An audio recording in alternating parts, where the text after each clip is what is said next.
बंदी छोड़ सतगुरु रामपाल जी परमेश्वर जी की जय हो। परमपिता परमात्मा सारी सृष्टि के रचनहार, कुल मालिक, असंख्य ब्रह्मांडों के स्वामी, जगत गुरु, तीनों लोकों में प्रवेश करके सबका धारण पोषण करने वाले राजाधिराज, आत्माधार, नाथों के नाथ, देवों के देव महादेव, सर्वेश्वर, महेश्वर, मृत्युंजय, अजरो अमर, आदि अनादि, सनातनी प्रभु, जगत पिता जगदीश्वर, श्री श्री 1008 की उपाधि के वास्तविक अधिकारी, अकाल मूरत सौद स्वरूपी राम वासुदेव, सर्वगतम ब्रह्म, परम पूज्य, प्रथम पूज्य, परम संत, परम पुरुष, परम धनी, परम दयालु, सत्य कबीर, हक्का कबीर, अल्लाहु कबीर, अल्लाहु अकबर, बाखबर, अल्लाह ताला, जगत के तारणहार, जगत के मुक्तिदाता, जगत के जगन्नाथ, हारे के सहारे, हिंदुओं के राम, मुसलमानों के अल्लाह, सिखों के वाहिगुरु, ईसाइयों के मसीह, दया के सागर दयानिधि, करुणा के सागर करुणानिधि, स्वयंभू परिभू, संकट मोचन, कष्ट हरण, मंगल करण, दुख भंजन, अविगत कबीर, निर्विकार निर्विषम परमात्मा, अलय अलेख सतगुरु, आदि अनादि सतगुरु, असली मर्यादा पुरुषोत्तम, असली राम, असली कृष्ण, असली घनश्याम, असली मुरारी, राजाओं के राजा, महाराजाओं के महाराजा, शहंशाहों के शहंशाह, सम्राटों के सम्राट, भगवानों के भगवान, अल्लाहों के अल्लाह, प्रभुओं के प्रभु, मसीहाओं के मसीह, सच्चे वाहिगुरु, बाबाओं के बाबा, पीरों के पीर, सेठों के सेठ, जगत सेठ, साड़सा सेठ, सर्वगुण संपन्न, अनंत कोटि कलाओं के स्वामी, अनंत कोटि ब्रह्मांडों के नायक, योगियों में महायोगी, ध्यानियों में महाध्यानी, सिद्धों में परम सिद्ध, ज्ञानियों में तत्व ज्ञानी, ब्रह्म ज्ञानी, महाज्ञानी, परम ज्ञानी, सर्वश्रेष्ठ ज्ञानी, विज्ञानी, युवा कबीर, समर्थ कबीर, असमवात, अमित ओजा, सच्चे रहनुमा, करीम अल्लाह, सुभान अल्लाह, दुनिया के अंतिम पैगंबर, 8 सितंबर 1951 से गांव धनाना, जिला सोनीपत, हरियाणा, भारतवर्ष की पावन भूमि पे प्रकट रियल कल की भगवान श्री नारायण साकार हरि, श्री बाबा साहेब, नूर अनंत परमात्मा, सच्चे दरवेश, सच्चे बाखबर, संत श्रोमणी सतगुरु रामपाल जी परमेश्वर जी के चरण कमल में आप और हम सभी भाई बहनों का अनंत कोटि दंडवत प्रणाम। सत्साई भाई और बहनों, बहुत बड़ी दया, बहुत बड़ी मेहर पूज्य गुरुदेव भगवान की, परमेश्वर रामपाल जी की, जिनके विशेष आशीर्वाद से उन्हीं के द्वारा लिखित पवित्र पुस्तक ज्ञान गंगा के ऊपर वीडियो बनाने की श्रृंखला जारी है। इसी श्रृंखला में आज हमारा ये 10वें नंबर का वीडियो है। प्रत्येक वीडियो को देखकर हमें अध्यात्म के विषय में बहुत ही गहन जानकारियां प्राप्त हुई है, क्योंकि जो पवित्र पुस्तक ज्ञान गंगा सतगुरु रामपाल जी ने लिखी है, ये पुस्तक सर्व धर्मों के, सर्व पवित्र धर्मशास्त्रों के ज्ञान से प्रमाणित है। इस पवित्र पुस्तक ज्ञान गंगा के सत ज्ञान में, तत्व ज्ञान में, सूक्ष्म ज्ञान में किसी भी धर्म का कोई भी धर्मगुरु सुई की नोक रखने जितनी भी त्रुटि निकालने में सक्षम नहीं है। भाई और बहनों, वर्तमान में यदि इस पृथ्वी पर कहीं सत भक्ति है या शास्त्र अनुकूल साधना है तो केवल सतगुरु रामपाल जी परमेश्वर जी के चरणों में है। बाकी दुनिया शास्त्र विरुद्ध साधना ही कर रही है, जिस शास्त्र विरुद्ध साधना को करने के चलते हमें किसी प्रकार का कोई भी आध्यात्मिक लाभ प्राप्त नहीं हो सकता। बहुत सारे भाई बहनों के मन में शंका होगी कि वे लाभ प्राप्त क्यों नहीं हो सकता। हम तो सदियों से ब्रह्मा विष्णु महेश की परंपरागत पूजा करते आ रहे हैं। हम तो मंदिर में जाते हैं, मस्जिद में जाते हैं, चर्च में जाते हैं, गुरुद्वारे में जाते हैं, कावड़ लेकर आते हैं, मज़ारों पर चद्दर चढ़ाते हैं और हमें तो हर प्रकार के लाभ हो रहे हैं। हमारे काम धंधे बहुत बढ़िया चल रहे हैं, दिन दोगुनी रात चौगुनी, हम व्यापार में उन्नति कर रहे हैं, हमारे बच्चे विदेशों में पढ़ रहे हैं, बड़ी बड़ी जॉब लग गए हैं, हमने बड़े बड़े मकान बना लिए हैं, हम बहुत जो है सुखी हैं। तो भाई और बहनों, यदि आप सतगुरु रामपाल जी परमेश्वर जी की वर्तमान में सही है तो आप शास्त्र वेदना कर रहे हैं। भले आप किसी मंदिर में कितना सोना चढ़ा रहे हैं, कितनी चांदी चढ़ा रहे हैं, कितने बड़े बड़े भंडारे और कथाएं क्यों ना करवा रहे हैं, यदि आप सतगुरु रामपाल जी की शरण में नहीं हैं तो आप किसी भी धर्म से संबंधित हैं, आप उन धर्मों की पवित्र पुस्तकों के विरुद्ध भक्ति कर रहे हैं। और रही बात आपकी इस भ्रमणा की कि हमें तो सर्व लाभ मिल रहे हैं, ये सर्व लाभ आपको वर्तमान शास्त्र विरुद्ध भक्ति के कारण नहीं मिल रहे हैं। ये आपकी आध्यात्मिक ज्ञानहीनता है।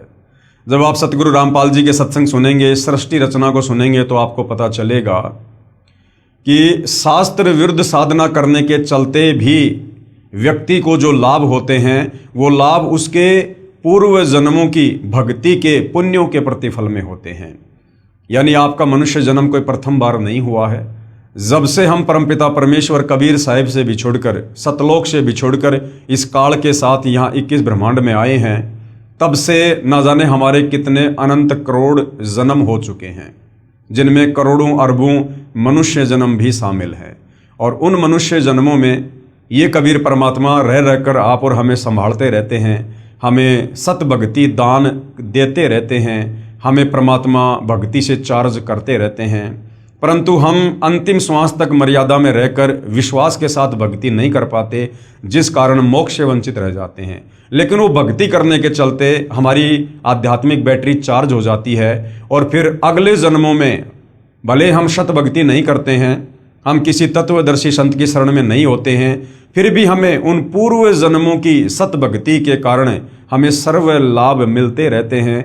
और हम ये सोचते हैं कि ये सर्व लाभ मुझे वर्तमान में जो मैं भक्ति कर रहा हूँ उस भक्ति को करने के चलते मिल रहे हैं।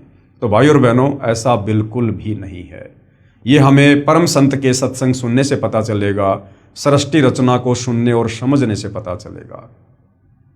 तो भाई और बहनों, ये कलयुग है और हमारे जितने भी अच्छे कर्म थे, शुभ कर्म थे, जो पुण्य कर्म थे, वो हमने आज से पहले 3 युगों में, सतयुग, त्रेता, द्वापर में मनुष्य जन्म प्राप्त कर करके भोग लिए हैं। ज़्यादातर हमने खर्च कर दिए हैं।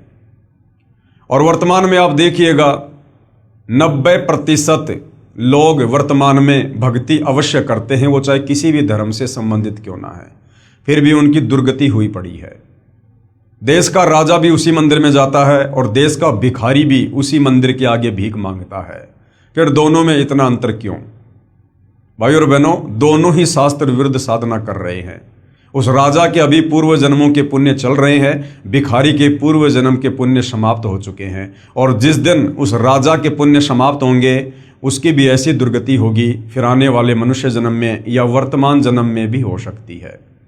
तो भाई और बहनों, इस आध्यात्मिक ज्ञान को अच्छे से समझने के लिए आप लोगों ने सृष्टि रचना को समझना बहुत ज़रूरी है।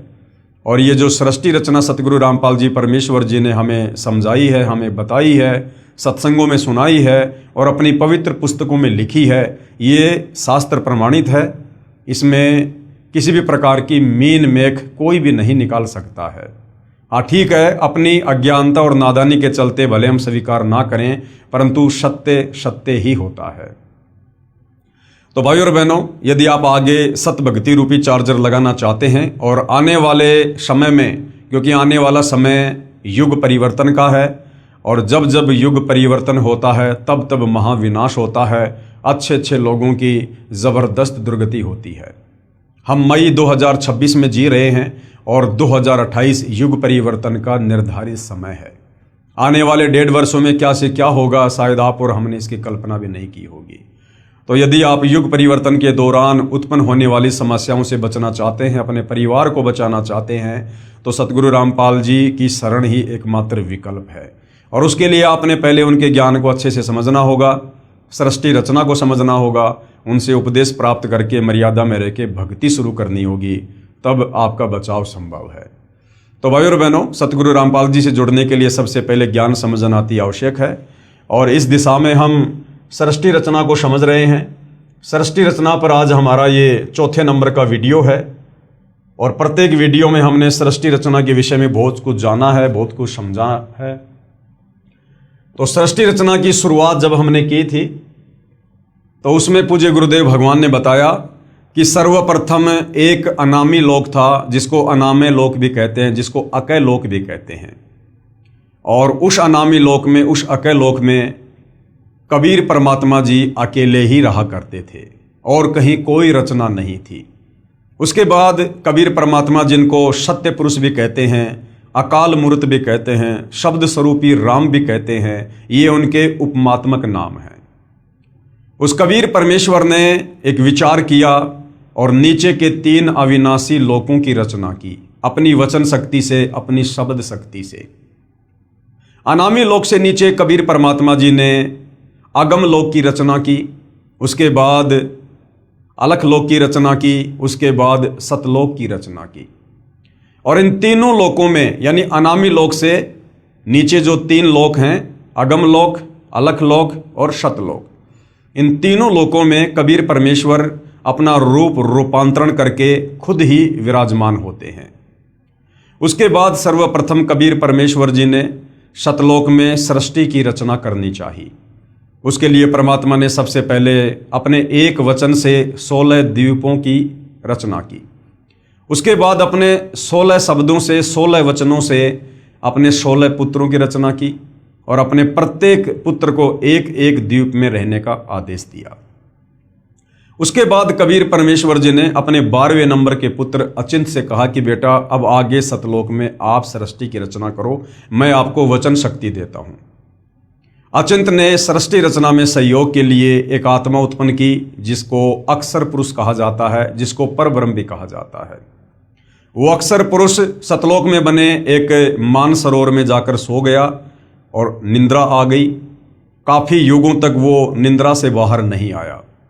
अचिंत ने कबीर परमात्मा जी से प्रार्थना की कि परमात्मा, अक्षर पुरुष मानसरोवर में जाकर सो गया है, मेरी लाख कोशिशों के बावजूद भी वो बाहर नहीं आ रहा है और सृष्टि नहीं रची जा रही।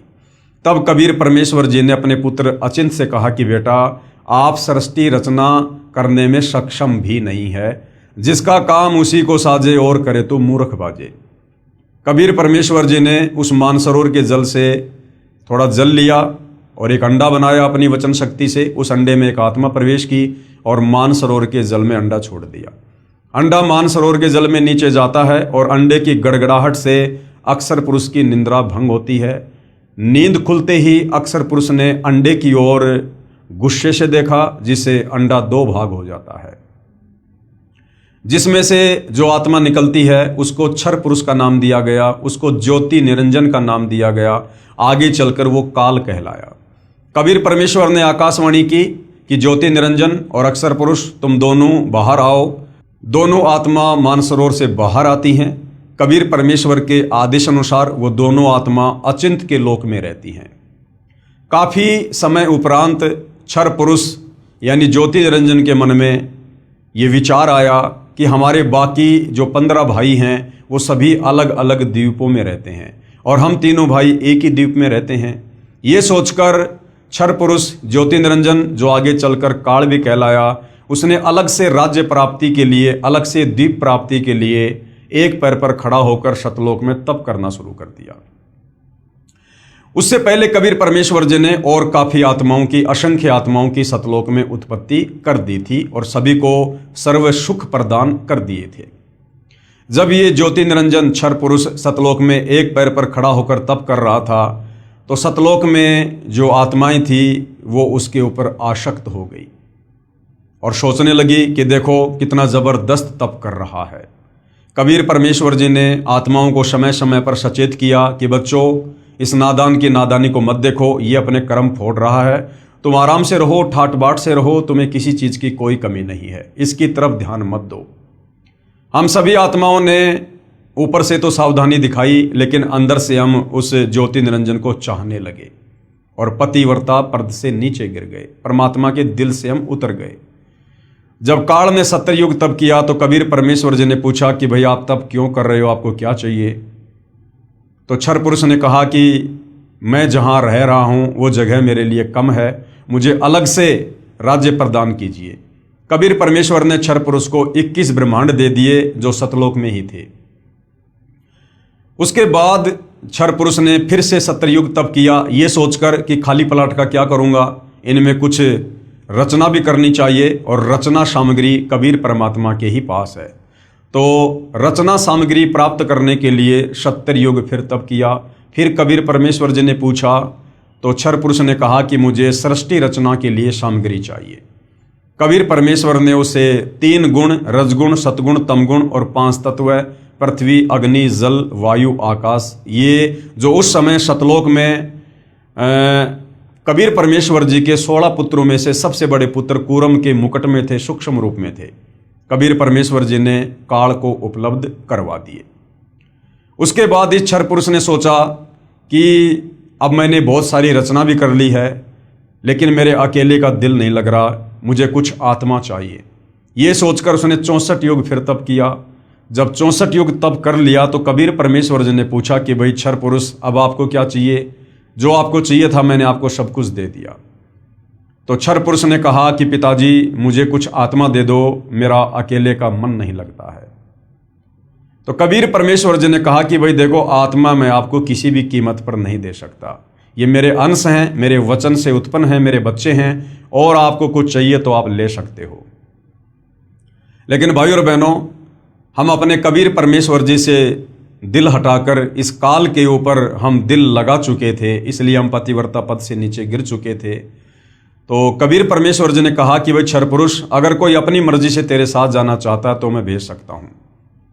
तो कबीर परमात्मा और क्षर पुरुष दोनों हम सभी आत्माओं के पास आए, और कबीर परमेश्वर जी ने कहा कि भाई कौन कौन आत्मा है जो इस क्षर पुरुष के साथ इसके 21 ब्रह्मांडों में जाना चाहती है, क्योंकि परमात्मा ने उसको प्रथम बार उसके 70 युग वाले तप के बदले में 21 ब्रह्मांड दिए थे। काफी देर तक सन्नाटा छाया रहा, किसी ने भी हाथ खड़ा नहीं किया। अंत में एक आत्मा ने दुस्साहस किया और हाथ खड़ा किया कि पिताजी, मैं इसके साथ जाना चाहता हूँ। उसके बाद देखा सभी आत्माओं ने हाथ खड़े कर दिए। आज जितनी भी आत्माएं, आप और हम सभी, वो चाहे ब्रह्मा विष्णु महेश हैं, चाहे देवी देवता हैं, चाहे लख 84 योनि में गधे कुत्ते सूअर हैं, हम सभी आत्माओं ने जो आज काल के 21 ब्रह्मांडों में फंसे पड़े हैं, हम सभी ने देखा हाथ खड़े कर दिए। कबीर परमेश्वर जी ने क्षर पुरुष से कहा कि भाई ठीक है, आप अपने 21 ब्रह्मांडों में जाओ, जिन जिन आत्माओं ने आपके साथ जाने की स्वीकृति दी है उनको मैं अपने हिसाब से आपके पास भेज दूंगा। ज्योति निरंजन यानी क्षर पुरुष, जो आगे चलकर काल कहलाया, अपने 21 ब्रह्मांडों में चला गया। पीछे से कबीर परमेश्वर जी ने सर्वप्रथम हाथ खड़ा करने वाली आत्मा को एक सुंदर युवा लड़की बनाया और अपने पुत्र सहजदास से कहा कि बेटा, आप जाकर इसको ज्योति निरंजन के पास छोड़कर आ जाओ। सहजदास जी ने अपने पिता की आज्ञा पाकर और उस युवा लड़की को, जिसको आगे चलकर दुर्गा भी कहा गया, गीता में जिसको प्रकृति भी कहा गया है, जिसको अष्टंगी 8 भुजा वाली भी कहा गया है, उसे ज्योति निरंजन के पास छोड़ दिया और कहा कि पिताजी ने इसको शब्द शक्ति दे रखी है, आप जितनी आत्मा चाहोगे ये अपने वचन से उत्पन्न कर देगी। सहजदास वापस आ गया। लड़की का युवा शरीर देखकर, रूप रंग निखरा हुआ देखकर और ज्योति निरंजन क्षर पुरुष के मन में दोष उत्पन्न हुआ। उसने उस दुर्गा के साथ में जबरदस्ती करने का प्रयास किया, बलात् करने का प्रयास किया। दुर्गा ने बहुत समझाया कि भाई देखो, हम दोनों एक ही पिता की संतान हैं, हम दोनों भाई बहन हैं, आप मेरे बड़े भाई हो, आपकी उत्पत्ति पहले अंडे से हुई है, बाद में मेरी उत्पत्ति उसी परमात्मा ने अपने वचन से की है। आप मेरे बड़े भाई हो, मैं आपकी छोटी बहन हूँ, और भाई बहन का ये शारीरिक मिलन, ये मैथुन कर्म, ये महापाप का कारण बनेगा। लेकिन विषय वासनाओं के वशीभूत होने के कारण क्षर पुरुष ने उसकी एक नहीं सुनी और जबरदस्ती करने का प्रयास किया। तो दुर्गा ने सूक्ष्म रूप बनाकर उसके मुख के माध्यम से उसके पेट में जाकर शरण ली, और पेट में जाकर दुर्गा ने अपने पिताजी कबीर भगवान से अर्ज की, प्रार्थना की कि हे पिता, मेरी रक्षा करो। कबीर परमेश्वर वहाँ अपने पुत्र जोगजित का रूप बनाकर जाते हैं और दुर्गा को उसके पेट से बाहर निकालते हैं, और उसके बाद क्षर पुरुष यानी ज्योति निरंजन को श्राप देते हैं कि आज के बाद तेरा नाम काल होगा और तू प्रतिदिन 1 लाख मानव शरीरधारी आत्माओं का भक्षण किया करेगा, आहार किया करेगा, और आज अभी इसी समय तुझे सतलोक से 16 शंख कोश की दूरी पर निष्कासित किया जाता है। ये कहते ही इस क्षर पुरुष के 21 ब्रह्मांड दुर्गा सहित और दुर्गा के अंदर जितने भी आत्माएं प्रवेश थी, विमान की तरह चल पड़ा और सतलोक से 16 शंख कोश की दूरी पर आकर रुक गया। हालांकि बीच में थोड़ा सा प्रकरण आता है कि जब ये 21 ब्रह्मांड विमान की तरह सतलोक से बाहर जा रहे थे, तो बाहर सीमा पर सहजदास का लोक आता है। वहाँ पर ही क्षर पुरुष ने अपने भाई से अर्ज की कि मेरे विमान को यहाँ पर उतार लो, परमात्मा जी से आप प्रार्थना करो, मेरे से बहुत बड़ी गलती हो गई है। जब सहजदास जी ने कबीर परमेश्वर जी से आज्ञा लेनी चाहिए तो कबीर परमात्मा ने मना कर दिया कि अगर उसको रोका तो मेरे से फिर बुरा कोई नहीं होगा। यानी परमेश्वर ने कहा कि मैं मन कर्म वचन से कहता हूँ उसको यहाँ से बाहर निष्कासित कर दो। सहजदास ने कहा कि भैया मेरे बस की बात नहीं है, पिताजी ने मना कर दिया है। और सतलोक से 16 संकोश की दूरी पर इस काल के 21 ब्रह्मांड आकर स्थिर हो गए परमेश्वर की वचन शक्ति से, जिसको हम गुरुत्वाकर्षण शक्ति कहते हैं। उसके बाद भाई और बहनों, इस काल ने, क्षर पुरुष ने, ज्योति निरंजन ने दुर्गा के साथ में मनमानी करनी चाहिए और कहा कि अब मेरा कौन क्या बिगाड़ेगा, अब जो मन में आएगा वो मैं करूँगा, मुझे जो सज़ा मिलनी थी वो पिताजी ने दे दी है। दुर्गा ने फिर समझाया, बहुत कोशिश की, लेकिन ये नहीं माना। अंत में इसने दुर्गा के साथ में पति पत्नी व्यवहार किया और 3 पुत्रों की रचना की, ब्रह्मा की, विष्णु की और शंकर जी की। और अपने तीनों बेटों को एक एक गुण से युक्त कर दिया। रजगुण से ब्रह्मा जी को, सतगुण से विष्णु जी को, तमगुण से शंकर जी को।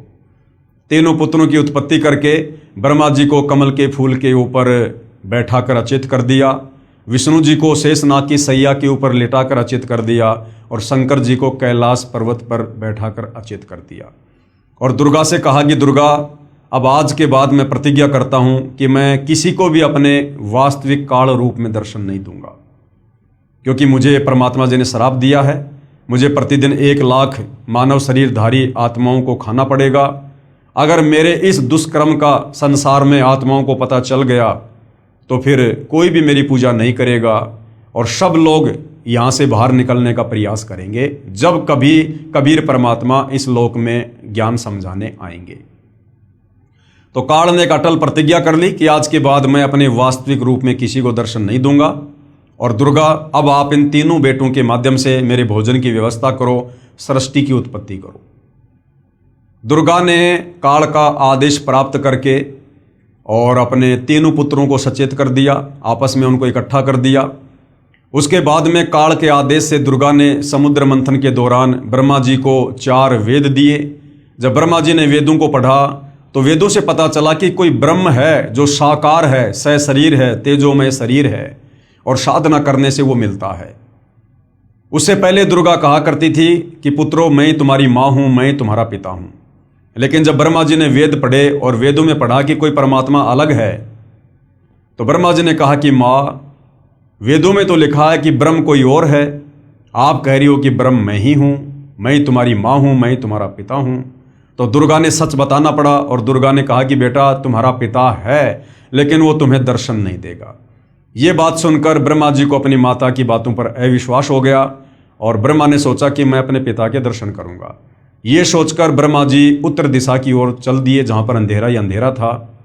जाने से पहले दुर्गा ने कहा कि बेटा, अगर तुझे तेरे पिता ब्रह्म ने दर्शन नहीं दिए तो तू क्या करेगा? ब्रह्मा ने कहा कि मैं आपको अपनी शक्ल नहीं दिखाऊंगा। 4 युग तक ब्रह्मा जी ने ध्यान लगाया, परंतु काल यानी ब्रह्म ने उसको दर्शन नहीं दिए। उधर से काल ब्रह्म ने आकाशवाणी की कि दुर्गा, सृष्टि क्यों नहीं रची जा रही है? तो दुर्गा ने कहा कि आपका बड़ा बेटा ब्रह्मा आपकी खोज करने के लिए गया हुआ है। तो ब्रह्म ने कहा, यानी काल ने कहा कि उस ब्रह्मा को वापस बुलाओ, मैं दर्शन नहीं दूंगा। दुर्गा ने अपनी शब्द शक्ति से गायत्री नाम की एक लड़की उत्पन्न की और कहा कि अपने भाई ब्रह्मा को लेकर आओ किसी भी प्रकार से। गायत्री चली जाती है। ब्रह्मा जी समाधि में थे।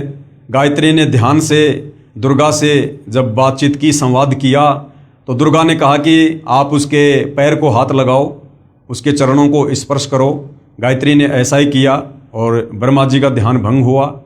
ब्रह्मा जी ने कहा कि तू कौन उल्टा है जिसने मेरी समाधि भंग कर दी, मेरा ध्यान भंग कर दिया, मैं तुझे श्राप दूंगा। तो गायत्री ने कहा कि श्राप बाद में देना, पहले मेरी बात सुन लो। मुझे माता ने भेजा है तुम्हें वापस लाने के लिए, क्योंकि तुम्हारे बिना सृष्टि नहीं रची जा रही है। तो ब्रह्मा ने कहा कि भाई गायत्री, मैं वापस कैसे चलूं? मुझे पिताजी के दर्शन नहीं हुए और मैं तो प्रतिज्ञा करके आया था कि जब तक पिताजी के दर्शन नहीं होंगे मैं अपना मुंह नहीं दिखाऊंगा। गायत्री की मजबूरी थी ब्रह्मा को वापस लेकर जाना। तो गायत्री ने कहा कि आपको तो चलना पड़ेगा। तो ब्रह्मा जी ने कहा कि एक शर्त पर चल सकता हूं, यदि आप मेरी झूठी गवाही दे दो कि हाँ, मेरे सामने ब्रह्मा को इसके पिता ने दर्शन दिए। गायत्री ने कहा कि मैं झूठी गवाह नहीं दे सकती तो मैं नहीं चलूंगा।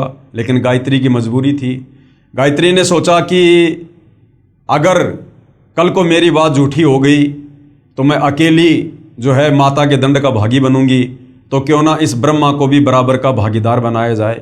गायत्री ने एक ऐसी शर्त रखी कि आपको मेरे साथ में शारीरिक संबंध बनाने पड़ेंगे, रति क्रिया करनी पड़ेगी, तब मैं आपकी झूठी गवाही दूंगी। ब्रह्मा जी की मजबूरी थी और दोनों ने वो कर्म किया। उसके बाद गायत्री ने सोचा क्यों ना एक गवाह और बनाया जाए। तो ब्रह्मा से बात करने के बाद में, ब्रह्मा की सहमति के बाद में, गायत्री ने अपने वचन से एक पोहपति नाम की लड़की उत्पन्न की और उसको भी यही कहा कि आप ऐसे ऐसे गवाही दो। तो पोहपति ने कहा कि मैं झूठी गवाही नहीं दूंगी, हाँ यदि ब्रह्मा मेरे साथ में शारीरिक संबंध बनाए तो मैं झूठी गवाही दे सकती हूँ। उसके बाद पोहपति के साथ ब्रह्मा जी ने शारीरिक संबंध बनाए और ब्रह्मा जी ने दोनों को बता दिया था, यदि माता जी पूछे कि तुम्हारा पिता कैसा है, दिखने में कैसा है, तो वेदों में वर्णित परमेश्वर की व्याख्या ब्रह्मा जी ने पहले ही उनको बता दी कि ऐसे कह देना कि परमात्मा मानव सदृश है, नर रूप है, तेजोमय शरीर है। और तीनों दुर्गा के पास में जाते हैं। दुर्गा ने कहा कि बेटा तुझे तेरे पिता ने दर्शन दिए? तो ब्रह्मा जी ने कहा कि हाँ मुझे मेरे पिता के दर्शन हुए। दुर्गा ने कहा कि कोई प्रमाण दो, कोई सबूत दो, कोई गवाह बताओ। तो ब्रह्मा ने कहा कि इन दोनों के सामने मुझे पिता ने दर्शन दिए। जब दुर्गा ने उन दोनों से जानना चाहा तो दोनों ने कहा कि हाँ हमारे सामने दर्शन दिए। उधर से दुर्गा ने सोचा कि ब्रह्म यानी काल मुझे तो कह रहा था कि मैं किसी को दर्शन नहीं दूंगा और ये कह रहे हैं कि मुझे दर्शन दे दिए। वो थोड़ी सी नाराज हुई और उसने ध्यान लगाया तो काल ने आकाशवाणी की कि दुर्गा ये तीनों झूठ बोल रहे हैं, मैंने इनको किसी प्रकार से कोई दर्शन नहीं दिए। यह आकाशवाणी सभी ने सुनी, सबके सिर नीचे हो गए। और उसके बाद में दुर्गा ने ब्रह्मा यानी अपने बड़े बेटे को श्राप दिया कि जग में तेरी पूजा नहीं होगी और तेरे वंशज यानी ब्राह्मण धर्मगुरु जो वेदों को पढ़ेंगे, वेदों को ना समझकर आगे लोगों को ज्ञान देंगे, गुमराह करेंगे, वो भी तेरे जैसे झूठे होंगे, पाखंडी होंगे। दुनिया को गुमराह करना उनका परमो धर्म होगा। उसके बाद में दुर्गा ने अपने दूसरे नंबर के बेटे विष्णु से कहा कि बेटा आप भी अपने पिता के दर्शन कर लो, कहीं बाद में फिर आप जी बीच में समाधि लगा के बैठ जाओगे। तो विष्णु जी भी अपने पिता के दर्शन के लिए पाताल लोक में चल दिया। पाताल लोक में शेषनाग था। शेषनाग ने देखा कि मेरे लोक में ये मेरी अनुमति के बिना कौन बेधड़क आ रहा है।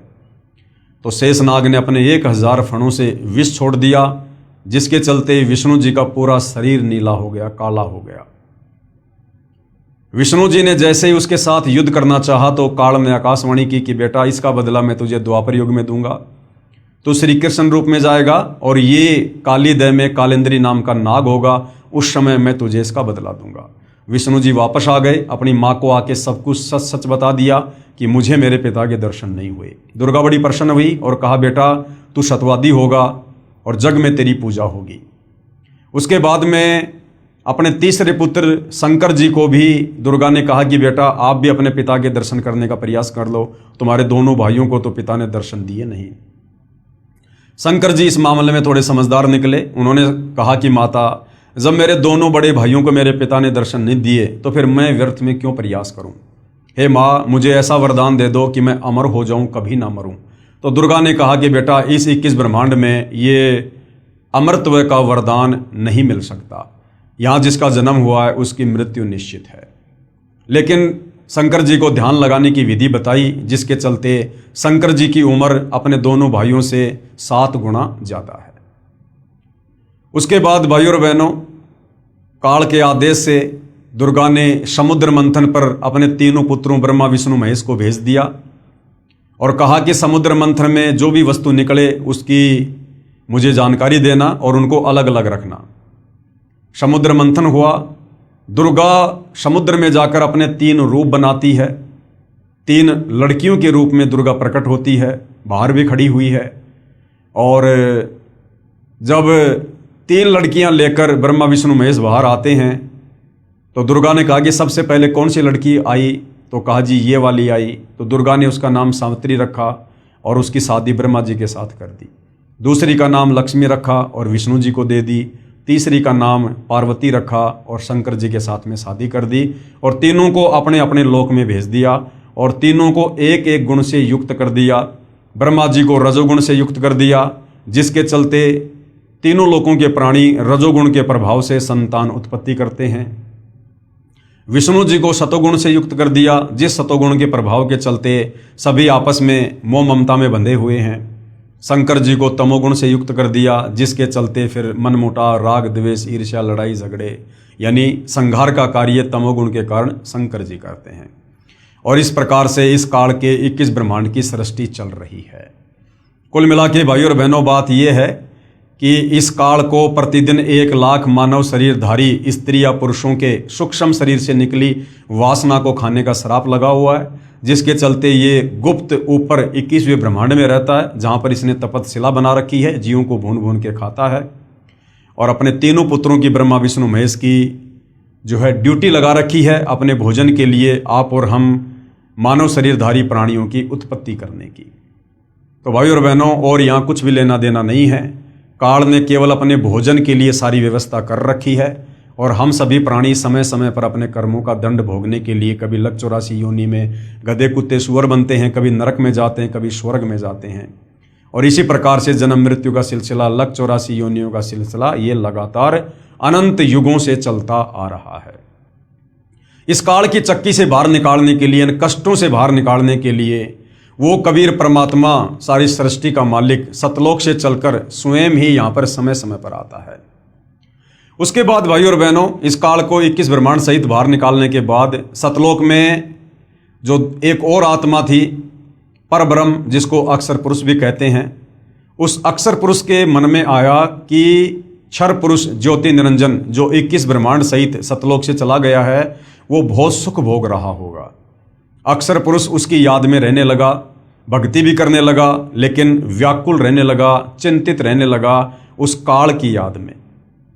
और भी बहुत सारी आत्माएं जो सतलोक में थी, वो आत्माएं भी ये सोचकर कि काल ब्रह्म के साथ जितनी भी आत्मा उसके 21 ब्रह्मांड में गई हैं, वो तो बड़े सुख भोग रही होंगी, ये सोचकर उनके मन में भी दोष आ गया कि काश हम भी चले जाते तो हम भी ना जाने क्या क्या सुख भोगते। जबकि यहाँ हम लोग गधे कुत्ते सुअर बनकर टट्टी खा रहे हैं, लैट्रिन खा रहे हैं, नरक का कष्ट भोग रहे हैं, जन्म मृत्यु के चक्कर में हैं, अकाल मृत्यु मर रहे हैं, गरीबी में, भिखारीपन में, दारिद्र्य में जी रहे हैं। तो बाकी जितने भी आत्माओं के मन में दोष आया और अक्षर पुरुष के मन में दोष आया, उसके चलते वो भी पतिव्रता पद से नीचे गिर गए। कबीर परमेश्वर ने उनको भी सतलोक से बाहर करना जरूरी था। और फिर ठीक उसी प्रकार से कबीर परमेश्वर जी ने अक्षर पुरुष को यानी परब्रह्म को भी 7 शंख ब्रह्मांड दे दिए। और सर्वप्रथम अक्षर पुरुष के साथ उसके 7 शंख ब्रह्मांडों में जाने के लिए जिस आत्मा ने स्वीकृति दी, उसकी एक युवा लड़की बना दी, जिसका नाम ईश्वरी माया रखा। और बाकी सभी आत्माओं को सूक्ष्म रूप में ईश्वरी माया के अंदर जो है वो प्रवेश करके और अक्षर पुरुष के पास में भिजवा दिया। लेकिन अक्षर पुरुष ने और ईश्वरी माया ने वो गलती नहीं की जो गलती काल और दुर्गा ने सतलोक में की थी, जबरदस्ती शारीरिक संबंध बनाने की। यानी शारीरिक संबंध बनाने का प्रयास किया लेकिन सफल नहीं हो पाए। लेकिन अक्षर पुरुष ने ईश्वरी माया की सहमति से अपने नाखूनों से उसको स्त्री इंद्री लगाई और मैथुन क्रिया की, जिसके चलते अक्षर पुरुष के लोक में जीवों को भूनकर नहीं खाया जाता है, जीवों को जो है वो तपतशिला का कष्ट नहीं दिया जाता है। बाकी सारे के सारे कष्ट जो 21 ब्रह्मांड में हैं, काल के लोक में हैं, जैसे जन्म और मृत्यु, लक 84 योनियों का कष्ट, नरक का कष्ट, ये जो का त्यों अक्षर पुरुष के लोक में भी आत्माओं को दिया जाता है। तो भाइयों और बहनों, इस प्रकार से कबीर परमेश्वर जी ने 7 शंख ब्रह्मांड अक्षर पुरुष को और 21 ब्रह्मांड इस काल को देकर सतलोक से निष्कासित किया। उसके बाद रह रहकर कबीर परमेश्वर जी इस काल के 21 ब्रह्मांड में आते हैं, अक्षर पुरुष के 7 शंख ब्रह्मांड में जाते हैं। हम आत्माओं को सतलोक में की गई अपनी गलती सृष्टि रचना सुनाकर याद दिलाते हैं और हमें उनके बंधन से छुड़वाते हैं। जो जो आत्माएं उनके ज्ञान को स्वीकार कर लेती है, उनकी भक्ति स्वीकार कर लेती है और आजीवन मर्यादा में रहकर भक्ति करती है, उन आत्माओं को परमेश्वर वापस सतलोक लेकर जाते हैं। तो भाइयों और बहनों, यहाँ जो सृष्टि रचना चल रही है, जो सतगुरु रामपाल जी ने अपने सत्संगों में सुनाई है और अपनी पवित्र पुस्तकों में लिखी है, इसका समर्थन सर्व धर्मों के सर्व पवित्र धर्मशास्त्र भी कर रहे हैं। और हमने इस पवित्र पुस्तक ज्ञान गंगा में देखा कि मुसलमान धर्म की कुरान शरीफ, तौरेत, जबूर, ईसाइयों की बाइबल, हिंदुओं के 4 वेद और गीता जी, साथ में बहुत सारे महापुरुषों की जो लेखनी से जो ग्रंथ लिखे गए हैं, जिस प्रकार से धर्मदास जी के द्वारा लिखा गया कबीर सागर और दादू जी का दादू ग्रंथ और भी बहुत सारे महापुरुषों के ग्रंथों ने इसी सृष्टि रचना का समर्थन किया है। जो सृष्टि रचना कबीर परमेश्वर 650 साल पहले बनारस के काशी में बताया करते थे, जिस समय उनको अनपढ़ कहकर रिजेक्ट कर दिया गया था, आज उसी सृष्टि रचना को हमारे सर्व धर्मों के धर्मशास्त्र समर्थन दे रहे हैं। तो आज भाइयों और बहनों, सृष्टि रचना का ये लास्ट वीडियो है और आदरणीय गरीबदास जी जो गांव छुड़ानी जिला झज्जर हरियाणा में हुए, जिनको कबीर परमेश्वर जी 10 साल की उम्र में सतलोक से चलकर धरती पर प्रकट होकर जिंदा बाबा के रूप में मिले, उनको अपना ज्ञान समझाया, उनकी आत्मा को शरीर से निकालकर सतलोक ले गए, सतलोक दिखाया, पूरी सृष्टि रचना से वाकिफ कराया और सर्व ब्रह्मांड दिखाए, ब्रह्मा विष्णु महेश के लोग दिखाए, दुर्गा का लोग दिखाया, काल का लोग दिखाया, तपतशिला दिखाई, नरक स्वर्ग सब कुछ दिखाया, उनका ज्ञान योग खोला। और आदरणीय गरीबदास जी ने फिर 5वें वेद सूक्ष्म वेद की रचना की। तो आज कबीर परमेश्वर जी ने जो सृष्टि रचना हमें बताई है, समझाई है, जो समय समय पर चारों युगों में बताते रहते हैं, आदरणीय गरीबदास जी जो लगभग 300 साल पहले गांव छुड़ानी जिला झज्जर हरियाणा में हुए थे, उनके द्वारा लिखित ग्रंथ सदग्रंथ साहिब में, जिसमें 24,000 वाणियाँ हैं, विश्व की सभी भाषाओं के शब्दों का समावेश है, जिसको सदग्रंथ साहिब भी कहते हैं, 5वां वेद सूक्ष्म वेद भी कहते हैं, उसमें सृष्टि रचना का ज्यों का त्यों प्रमाण है। अब हम पढ़ेंगे, देखेंगे, ताकि हमें पूर्ण विश्वास हो जाए कि सतगुरु रामपाल जी ने हमें जो सृष्टि रचना बताई है वो ज्यों की त्यों है और हमने उस पर विश्वास करना चाहिए और उनसे उपदेश लेकर अपनी आत्मा का कल्याण करवाना चाहिए। आदरणीय गरीबदास साहिब जी की अमृतवाणी में सृष्टि रचना का प्रमाण। आदि रमैणी सदग्रंथ पेज नंबर 690 से 692 तक। आदि रमैणी अदली सारा जादिन होते धुंधुकारा, यानी जब कबीर परमात्मा केवल अनामी लोक में अकेले थे, उस समय और बाकी कहीं कुछ भी नहीं था। ना ये सातसंग ब्रह्मांड थे अक्षर पुरुष के, ना काल के 21 ब्रह्मांड थे, ना नीचे का कोई अगम लोक था, ना कोई अलख लोक था, ना कोई सतलोक था। सत्य पुरुष कीन्या प्रकाशा हम होते तकत कबीर खवाशा। उसके बाद सत्य पुरुष कबीर साहिब ने ही पूरी सारी जो है वो रचना की। और आदरणीय गरीबदास जी कहते हैं कि उस समय हम कबीर परमात्मा जी के दरबार में नौकर थे। यानी भाइयों और बहनों, जब हम भक्ति मार्ग में आगे बढ़ेंगे तो हमें पता चलेगा कि आदरणीय गरीबदास जी की भूमिका, एक भगत की भूमिका भी कबीर परमात्मा ने इस अध्यात्म को समझाने के लिए और 5वें वेद सूक्ष्म वेद सदग्रंथ साहिब की रचना करवाने के लिए खुद ही भूमिका की थी। मन मोहिनी सृजी माया सत्य पुरुष एक ख्याल बनाया। मन मोहिनी सृजी माया, यानी सतलोक में कबीर परमेश्वर जी ने जब ये काल तप कर रहा था, 21 ब्रह्मांड दे दिए थे, तो सबसे पहले 21 ब्रह्मांड में जाने के लिए जिस आत्मा ने हाथ खड़ा किया था, कबीर परमात्मा ने एक सुंदर युवा मन मोहिनी लड़की का रूप उसको दिया, जिसको माया भी कहते हैं, दुर्गा भी कहते हैं, और वो काल के पास में परमात्मा ने भेजी थी। तो कहते हैं मन मोहिनी सृजी माया और सत्य पुरुष एक ख्याल बनाया। धर्मराय सृजे दरबानी 64 जुग तब सेवा ठानी। और इस धर्मराय यानी काल की उत्पत्ति भी परमात्मा ने अंडे से की थी और उसके 64 युग के बदले में कबीर परमेश्वर ने उसको आत्माएं दी थी। पुरुष पृथ्वी जाकू दीनी, यानी 21 ब्रह्मांड परमात्मा ने उसको दिए। राज करो देवा आधीनी, और कबीर परमेश्वर जी ने कहा कि आधीनी के साथ में सत का राज करना। ब्रह्मांड 21 राज तुम दीन्या, मन की इच्छा सब जुग लीन्या। माया मूल रूप एक छाजा और मोही लिए जिन धर्म राजा। यानी जो युवा लड़की कबीर परमेश्वर जी ने बनाकर क्षर पुरुष के पास भेजी थी, उसका युवा रूप देखकर काल वासना से प्रेरित हो गया, यानी धर्मराज को कामदेव ने मोह लिया।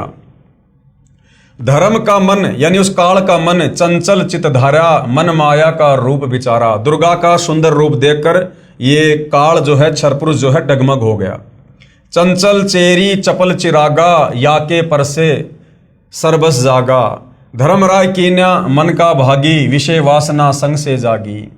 आदि पुरुष अदली अनरागी, धर्मराय दिया दिल से त्यागी। उस मंद कर्म को करने के चलते, यानी दुर्गा के साथ में जो जबरदस्ती काल ने करनी चाहिए, उसके चलते कबीर परमात्मा ने धर्मराय यानी क्षर पुरुष को काल को दिल से त्याग दिया।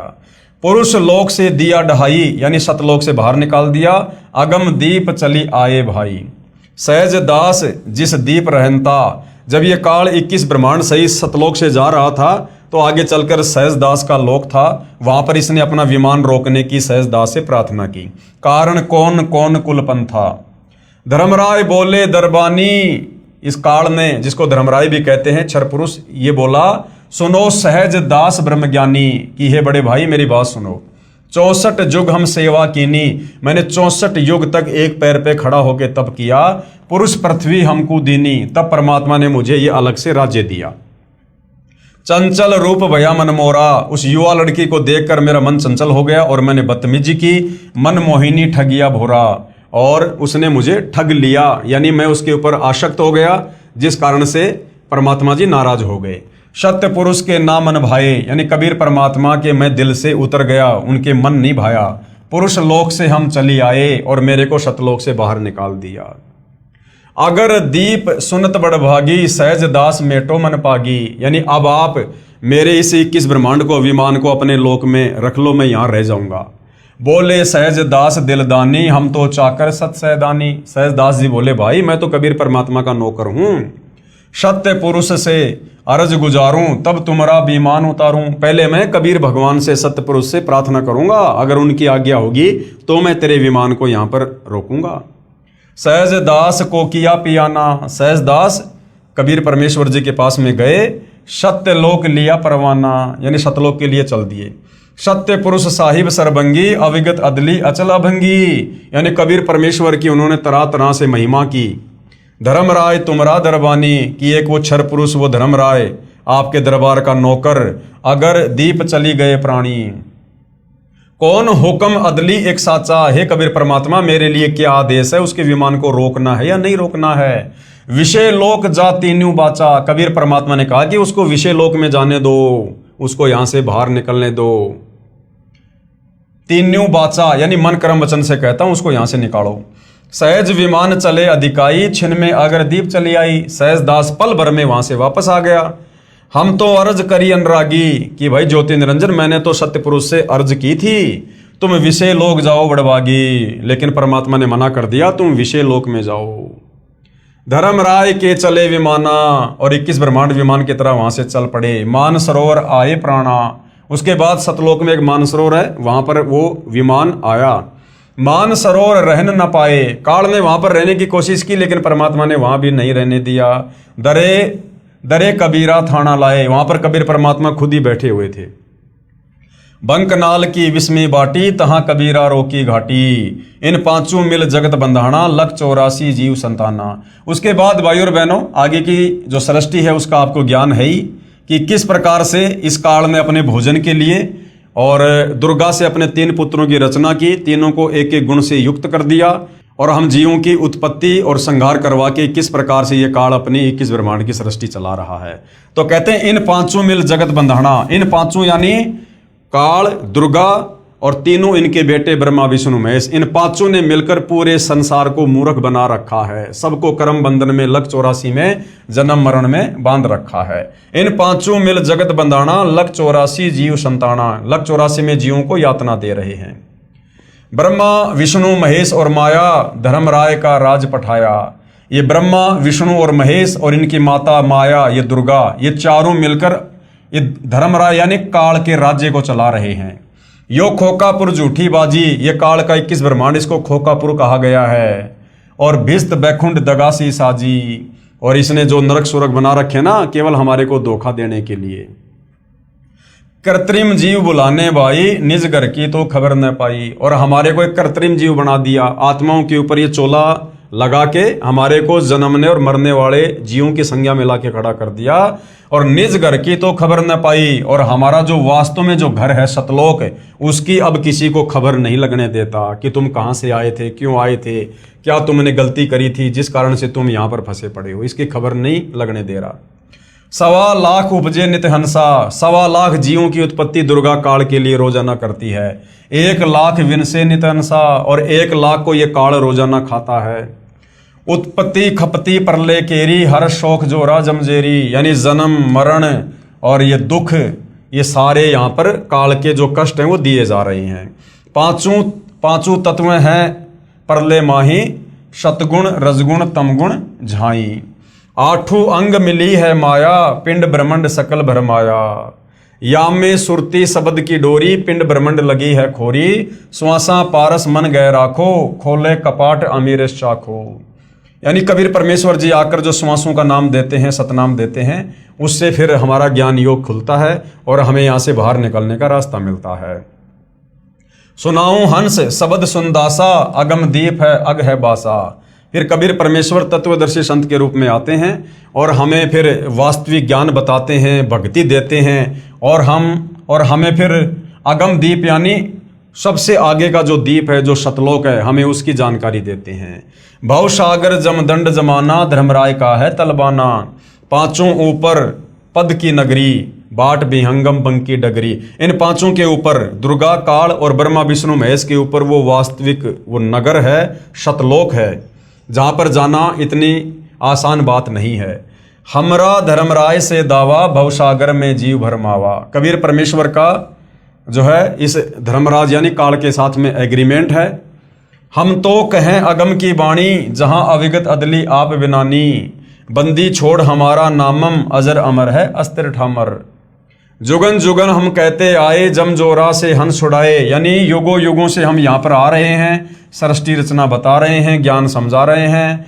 जम यानी काल, जोरा यानी मौत, इससे हम जीवों को छुटाने का प्रयास करते हैं। जो कोई माने शब्द हमारा, जो हमारे ज्ञान को स्वीकार कर लेता है, भवसागर नहीं भरमै धारा, वो दोबारा काल के किस ब्रह्मांड में नहीं आता, उसका मोक्ष हो जाता है। या में सुरती शब्द का लेखा, तन अंदर मन कहो किन देखा। दास गरीब अगम की वाणी, खोजा हंसा शब्द सैदानी। उपरोक्त अमृतवाणी का भावार्थ है कि आदरणीय गरीबदास साहिब जी ने भी यही कहा है कि यहाँ पहले केवल अंधकार था तथा पूर्ण परमात्मा कबीर साहिब जी सतलोक में तख्त सिंहासन पर विराजमान थे। हम वहाँ चाकर थे यानी नौकर थे। परमात्मा ने ज्योति निरंजन को उत्पन्न किया, फिर उसके तप के प्रतिफल में 21 ब्रह्मांड प्रदान किए। फिर माया यानी प्रकृति, जिसको दुर्गा भी कहते हैं, उसकी उत्पत्ति की। युवा दुर्गा के रूप पर मोहित होकर ज्योति निरंजन यानी ब्रह्म ने दुर्गा यानी प्रकृति से बलात्कार करने की चेष्टा की। ब्रह्म यानी काल को उसकी सजा मिली, उसे सतलोक से निकाल दिया तथा श्राप लगा कि 1 लाख मानव शरीरधारी प्राणियों का प्रतिदिन आहार करेगा, 1.25 लाख उत्पन्न करेगा। यहाँ सभी प्राणी जन्म मृत्यु का कष्ट उठा रहे हैं। यदि कोई पूर्ण परमात्मा का वास्तविक शब्द, सच्चा नाम जाप मंत्र हमारे से प्राप्त करेगा, उसको काल की बंद से छुड़वा देंगे। हमारा बंदी छोड़ नाम है, यानी जो काल के कर्म बंधनों से छुड़वा दे, सतलोक में भेज दे, उसको कहते हैं बंदी छोड़। आदरणीय गरीबदास जी अपने गुरु व प्रभु कबीर परमात्मा के आधार पर कह रहे हैं कि सच्चे मंत्र अर्थात सतनाम व सार शब्द की प्राप्ति कर लो, पूर्ण मोक्ष हो जाएगा। नहीं तो नकली नामदाता संतों व महंतों की मीठी मीठी बातों में फंसकर शास्त्र विधि रहित साधना करके काल जाल में रह जाओगे, फिर कष्ट पर कष्ट उठाओगे। कहने का मतलब भाई और बहनों, हमें सृष्टि रचना पर विश्वास हो, इसके लिए महापुरुषों की जो है ये बातें बताई जा रही हैं। तो आदरणीय गरीबदास जी के सदग्रंथ साहिब में भी सृष्टि रचना का ज्यों का त्यों प्रमाण है। संत गरीबदास जी कृत अमर ग्रंथ के अध्याय हंस परम हंस की कथा की वाणी नंबर 37 और 43 में क्या कहा गया है सृष्टि रचना को लेकर। माया आदि निरंजन भाई, और अपने जाए आपे खाई। ये दुर्गा, ये माया, ये खुद ही पैदा करती है और खुद ही ये काल के पास में भोजन के लिए भेज देती है। यानी कहने का मतलब है भाई और बहनों, ये खुद ही पैदा करते हैं। ये काल और दुर्गा, ब्रह्मा विष्णु महेश को भी पैदा किया, फिर उसके बाद आप और हम सभी जीवों को पैदा किया। यानी हम सब यहाँ 21 ब्रह्मांड में काल और दुर्गा की संतान हैं, इसी से उत्पन्न हैं। और ये फिर सबको तपस्या पे भून भून के खाते हैं सबको। एक सत्संग में गुरुदेव ने बताया कि ये दुर्गा भी, ये दुर्गा और काल ये दोनों जीवों को खाते हैं, दोनों के दोनों। क्योंकि मालिक ने बताया जब घर में भोजन बनता है तो पत्नी भी खाती है। तो ये काल की 21 ब्रह्मांड की जो सृष्टि है, उसके जो घटिया नियम हैं, जो कर्म हैं, उसके बारे में बताया जा रहा है, ताकि हमारी आस्था यहाँ से हटे कि ये माया यानी दुर्गा और ये निरंजन यानी काल, ये दोनों हमें उत्पन्न करते हैं जीवों को, और दोनों ही खाते हैं। ब्रह्मा विष्णु महेश चेला, ओम सोहम का है खेला। शिखर शून्य में धर्म अन्यायी, जिन शक्ति डायन महल पठाई। शिखर शून्य में यानी 21वें ब्रह्मांड के टॉप मोस्ट पैलेस पर, उस ब्रह्मलोक में शिखर शून्य में सबसे ऊपर 21 ब्रह्मांड में ये धर्म यानी ये काल अन्यायी रहता है। जिन शक्ति डायन महल पठाई, और जिसने दुर्गा को यहाँ पर जीवों की उत्पत्ति और जो है प्रलय के लिए यहाँ पर एक जिम्मेदारी दे रखी, एक नौकरी दे रखी है। लाख गराज से नित उठ दूती, और ये दुर्गा क्या करती है, ये प्रतिदिन 1 लाख को मारती है अपने पति के भोजन के लिए। माया आदि तकत की कुत्ती, 1.25 लाख गढ़िए नित भांडे, और 1.25 लाख की रोजाना उत्पत्ति करती है। हंसा उत्पत्ति प्रलय डांडे। ये तीनों चेला बटपारी, ये ब्रह्मा विष्णु महेश, ये इन तीनों को इस काल का चेला कहा है। ये तीनों काल के बेटे हैं, उसके लिए भोजन तैयार करते हैं। ये तीनों चेला बटपारी सिरजे पुरुषा सिरजे नारी, जो रजोगुण के प्रभाव से जो है स्त्री और पुरुषों की उत्पत्ति करते हैं और फिर अपने पिता के लिए भोजन तैयार करते हैं। खोकापुर में जीव भुलाए, शौपन बहिस्त बैकुंठ बनाए। आप और हम सबको यहाँ पर धोखा देकर जन्म और मरण के चक्कर में डाल रखा है, कभी स्वर्ग में, कभी नरक में, कभी लक 84 में। यो अरहट का कुआ लोई, या गढ़बंध्या है सब कोई। 21 ब्रह्मांड काल का ये अरहट का कुआ है। जन्म लेना मरना, जन्म लेना मरना, लक 84 में, स्वर्ग में, नरक में। कीड़ी यानी चीटी, कुंजर यानी हाथी, और अवतारा यानी ब्रह्मा विष्णु महेश जो ये अवतार रूप में आते हैं। अरहट डोर बंधे कई बारा, ये काल किसी को नहीं छोड़ता है। इस अरहट की डोरी से जन्म और मरण के चक्कर में कीड़ी से लेकर हाथी और ये अवतार ब्रह्मा विष्णु महेश भी बंधे हुए हैं। अरब अलील इंदर हुए हैं भाई, अरब अलील इंदर, अरहट डोरी बंधे सब आई।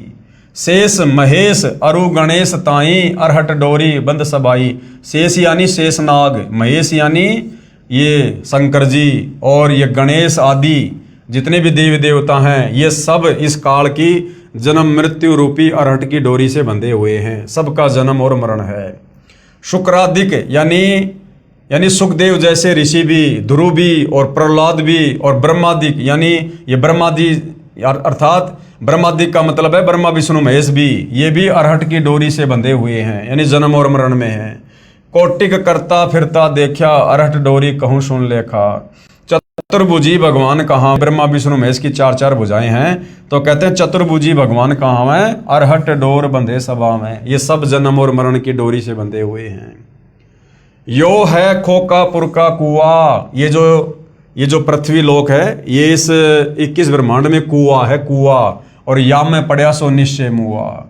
21 ब्रह्मांड भी सतलोक की तुलना में कुआ है, और जो यहाँ पर आ गया वो अवश्य जन्म और मरण में रहेगा।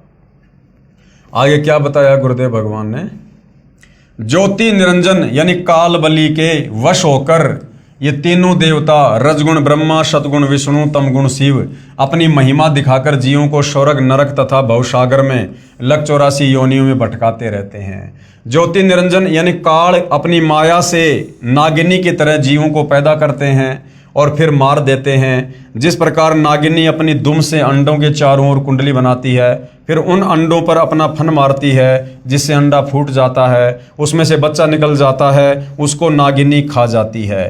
फन मारते समय कई अंडे फूट जाते हैं, क्योंकि नागिनी, ये भाई और बहनों, वो अरहट के कुएं का एक चित्र समझा रखा है। जिस प्रकार पहले इस प्रकार से कुएं से पानी निकाला करते थे, पहले ट्यूबवेल वगैरह मोटर वगैरह नहीं होती थी, इसी प्रकार से कुएं से जो है वो पानी निकाला जाता था। तो एक ये चैन है, और इस चैन के साथ में बाल्टियां वेल्ड कर दी जाती थी और बैलों से इसको घुमाया जाता था।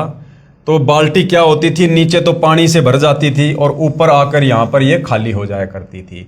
तो कहते हैं कि इस काल का 21 ब्रह्मांड इस अरहट की तरह से है।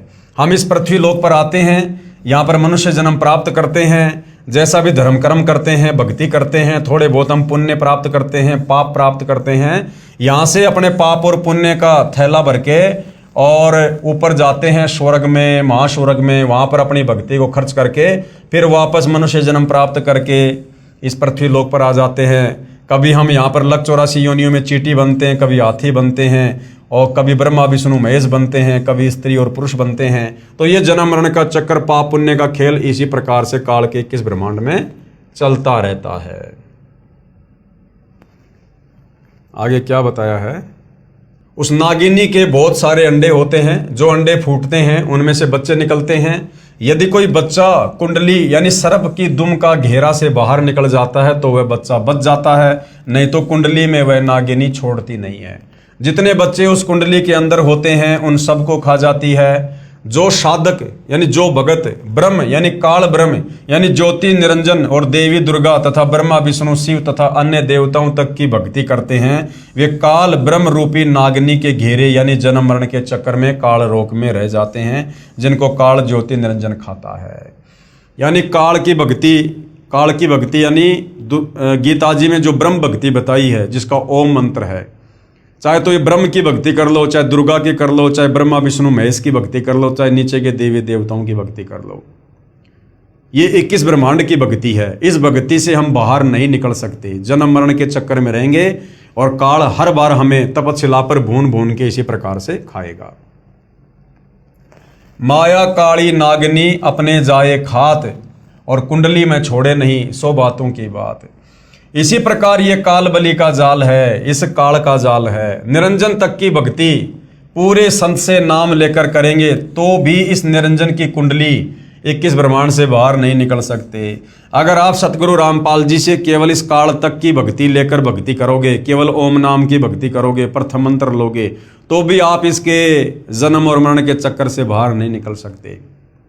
हाँ, यदि आपने सतगुरु रामपाल जी से, तत्वदर्शी संत से अगर भक्ति का पूरा कोर्स ले लिया, प्रथम मंत्र प्राप्त कर लिया जिसमें काल ब्रह्मा विष्णु महेश और दुर्गा सबके मंत्र हैं, उसके बाद यदि आपने शतनाम भी प्राप्त कर लिया और तीसरा मंत्र सार नाम प्राप्त कर लिया और फिर सार शब्द आपको प्राप्त हुआ, तो आप इस काल के अरहट के कुएं से जन्म मरण के चक्कर से बाहर निकल सकते हैं।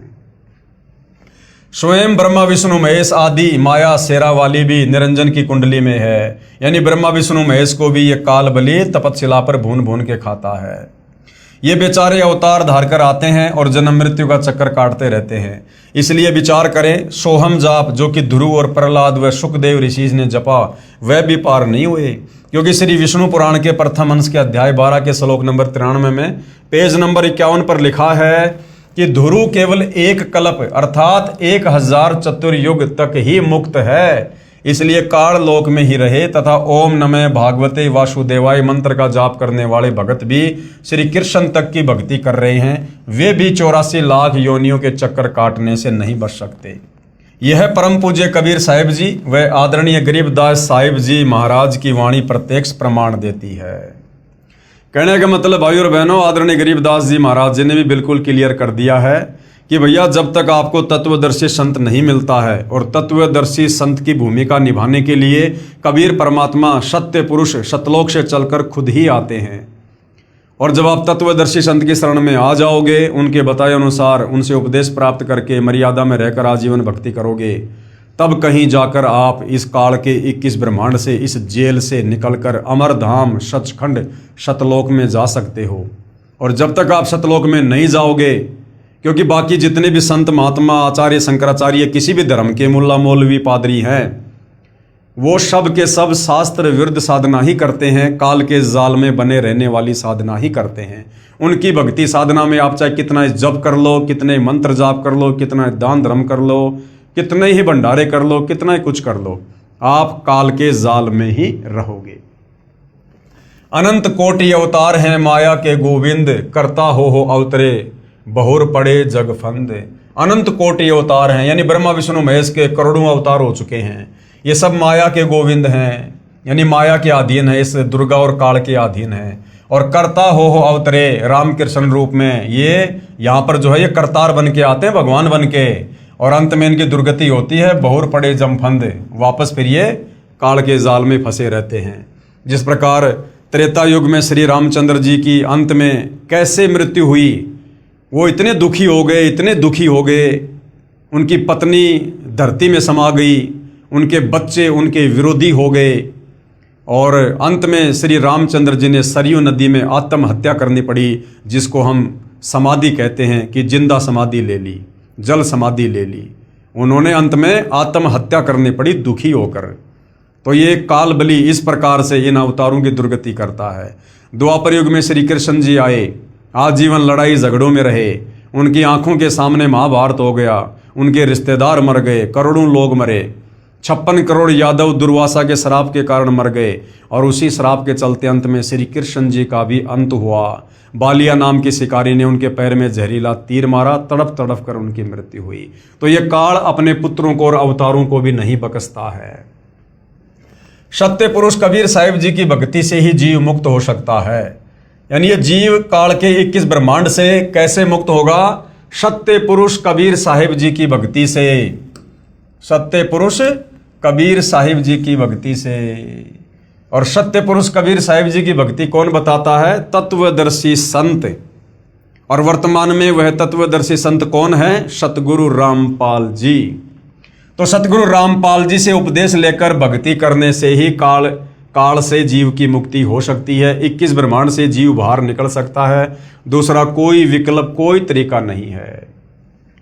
जब तक जीव सतलोक में वापस नहीं चला जाएगा, तब तक काल लोक में इसी तरह कर्म करेगा और की हुई नाम व दान धर्म की कमाई स्वर्ग रूपी होटलों में समाप्त करके वापस कर्म आधार से 84 लाख प्रकार के प्राणियों के शरीर में कष्ट उठाने वाले काल लोक में चक्कर काटता रहेगा। माया यानी दुर्गा से उत्पन्न होकर करोड़ों गोविंद यानी ब्रह्मा विष्णु शिव मर चुके हैं। भगवान का अवतार बनकर आए थे, फिर कर्म बंधन में बंध कर कर्मों को भोग कर 84 लाख योनियों में चले गए।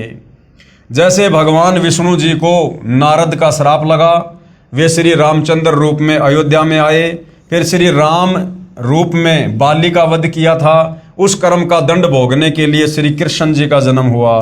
फिर बाली वाली आत्मा शिकारी बना तथा अपना प्रतिशोध लिया। श्री कृष्ण जी के पैर में जहर लगा हुआ यानी विषाक्त तीर मारकर वध किया। महाराज गरीबदास जी अपनी वाणी में कहते हैं, ब्रह्मा विष्णु महेश्वर माया और धर्मराय कहिए, इन पांचों मिल परपंच बनाया वाणी हमरी लइए। इन पांचों मिल जीव अटकाए, जुगन जुगन हम आन छुटाए, बंदी छोड़ हमारा नामम अजर अमर है अस्त्र ठामम। पीर पैगंबर कुतुब ओलिया सुर नर मुनि जन ज्ञानी, और येता को तो रा ना पाया जम के बंधे प्राणी। ये जितने भी पीर पैगंबर हैं, मुसलमान धर्म में रसूल हैं, ये कुतुब ओलिया हैं, और ये सुर यानी देवता, और जितने भी साधु संत महात्मा हैं, कहते हैं इनको तो अभी तक काल के बंधन से बाहर निकलने का रास्ता नहीं मिला है। ये सब काल की डोरी से बंधे हुए हैं। धर्मराय की धूमा धामी जम पर जंग चलाऊं, जोरा को तो जान न दूंगा बांध अदल घर लाऊं। यानी जो तत्वदर्शी संत के शरण में आ जाएगा, फिर उसके ऊपर काल का किसी प्रकार से कोई अधिकार नहीं होगा। काल अकाल दोहूं को मोशूं, महाकाल सिर मुंडूं, मैं तो तकत हजूरी हुक्मी चोर खोज को ढूंढूं। मुल्ला माया मग में बैठी हंसा चुन चुन खाई, ज्योति स्वरूपी भया निरंजन मैं ही करता भाई। 87 दीप मुनीश्वर बंधे मुल्ला डोरी, एत्या में जमका तलवाना चलिए पुरुष किशोरी। मुल्ला का तो माथा दागूं सत की मोहर करूंगा, पुरुष दीप को हंस चलाऊं दरा न रोकन दूंगा। हम तो बंदी छोड़ कहावा धर्म राय है चकवे, शतलोक की सकल सुनावा वाणी हमरी अखवे। 9 लख पट्टन ऊपर खेलूं शाहदरे को रोकूं, 12 कोटि कटक सब काटूं हंस पटाऊं मोखूं। 14 भुवन गमन है मेरा जलथल में सरबंगी, खालिक खलक खलक में खालिक अविगत अचल अभंगी। अगर अलील चक्कर है मेरा जित से हम चल आए, पांचों पर परवाना मेरा बंदी छुटावन धाए। जहां ओकार निरंजन नाही ब्रह्मा विष्णु वेद नहीं जाए, जहां करता नहीं काल भगवाना काया माया पिंड ना प्राणा। 5 तत्व तीनों गुण नाही, ये सतलोक के बारे में बताया जा रहा है। और जोरा काल दीप नहीं जाही, अमर करूं सतलोक पठाऊं ताते बंदी छोड़ कहाऊं। इसका हिंदी अनुवाद गुरुदेव भगवान ने यहां पर किया है। कबीर परमेश्वर यानी कबीर देव की महिमा बताते हुए आदरणीय गरीबदास साहिब जी कह रहे हैं कि हमारे प्रभु कबीर देव बंदी छोड़ हैं। बंदी छोड़ का भावार्थ है काल की कारागार से यानी जेल से छुटवाने वाला। काल ब्रह्म के 21 ब्रह्मांडों में सभी प्राणी पापों के कारण काल के बंदी हैं। पूर्ण परमात्मा यानी कबीर देव कबीर साहिब पाप का विनाश कर देते हैं। पापों का विनाश न ब्रह्म कर सकता, न परब्रह्म कर सकता, ना ही ब्रह्मा विष्णु महेश कर सकते।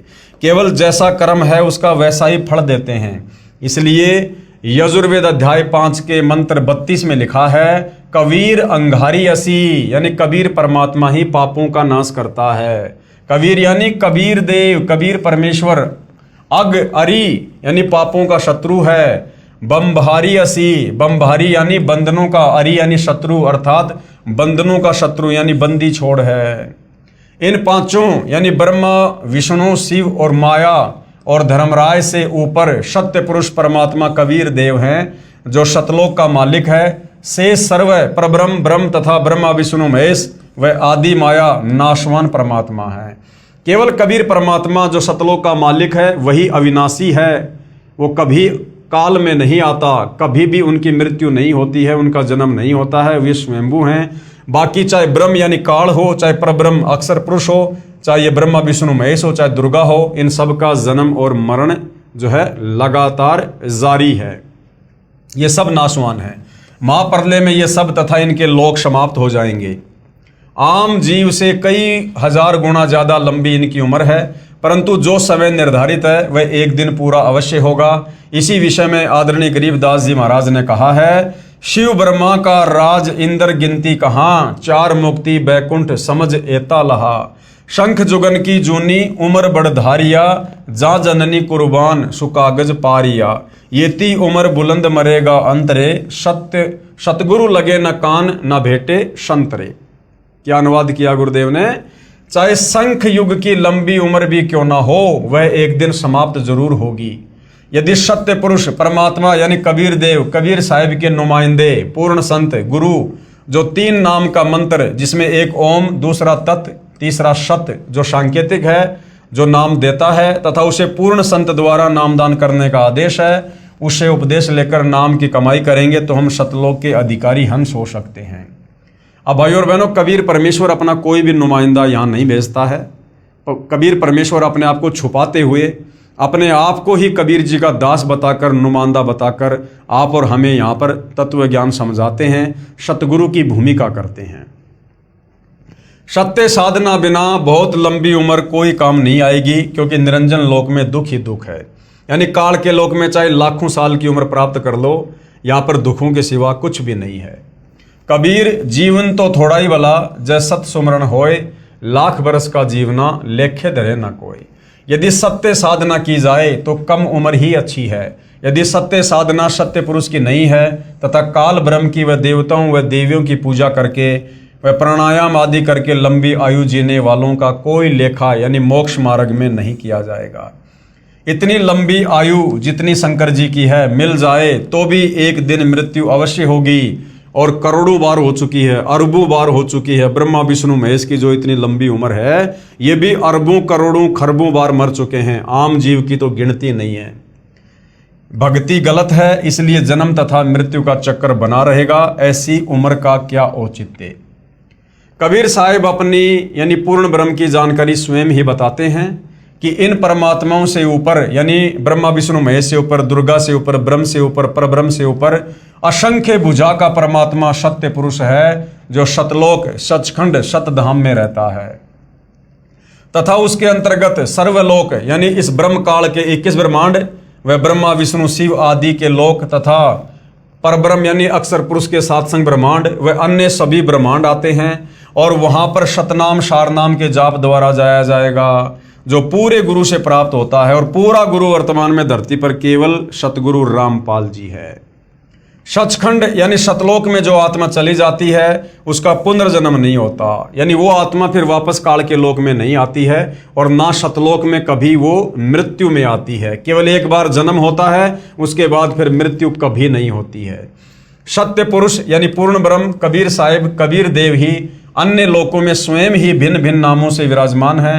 जैसे अलख लोक में अलख पुरुष, अगम लोक में अगम पुरुष और अकय लोक में अनामी पुरुष रूप में विराजमान हैं। ये तो उपमात्मक नाम है, परंतु वास्तविक नाम उस पूर्ण पुरुष का कबीर देव, भाषा भिन्न होकर कबीर साहिब है।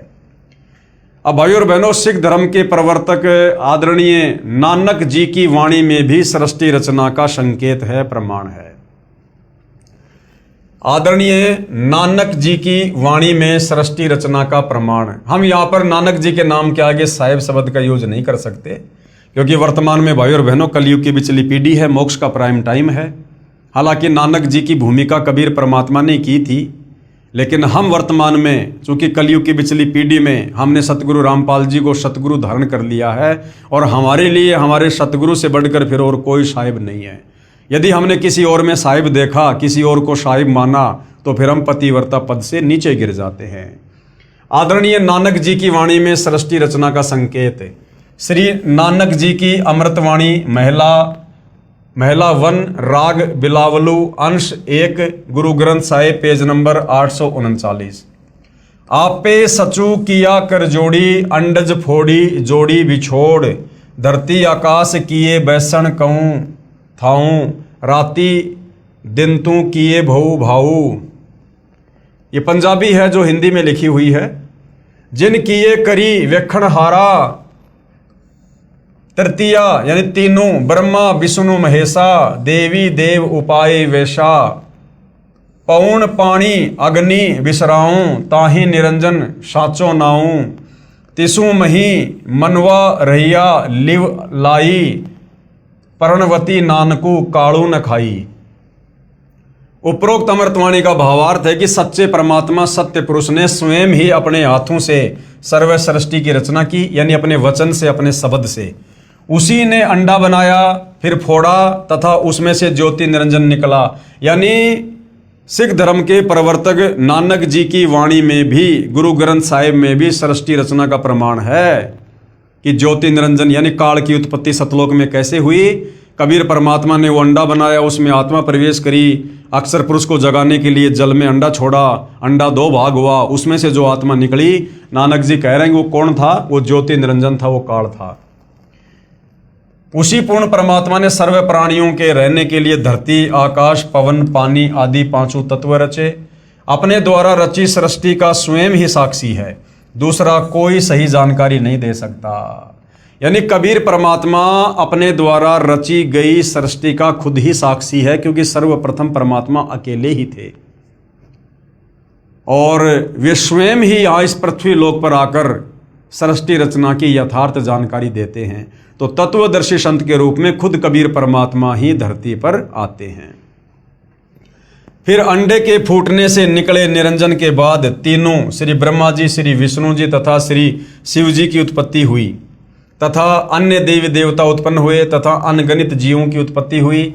उसके बाद अन्य देवों के जीवन चरित्र तथा अन्य ऋषियों के अनुभव के 6 शास्त्र तथा 18 पुराण बन गए। पूर्ण परमात्मा के सच्चे नाम यानी सतनाम की साधना अनन्य मन से करने से तथा गुरु मर्यादा में रहने वाले को श्री नानक जी कह रहे हैं कि काल नहीं खाता, यानी उसका मोक्ष हो जाता है। राग मारू अंश अमृतवाणी महिला 1 गुरु ग्रंथ साहिब पेज नंबर 1037। सुनहु ब्रह्मा विष्णु महेशु उपाये, सुने वर्ते जुग सपाए, ईशु पद विचारे सो जनु पूरा, तिस मिलिए भरमु चुकाईदा, शाम वेदु ऋगु जुजरू, अर्थर बणु, ब्रह्म में मुख माया है त्रैगुण, ताकि कीमत कहीं न सके, को त्यों बोले ज्यों बुलाईदा। क्या अनुवाद किया है गुरुदेव ने?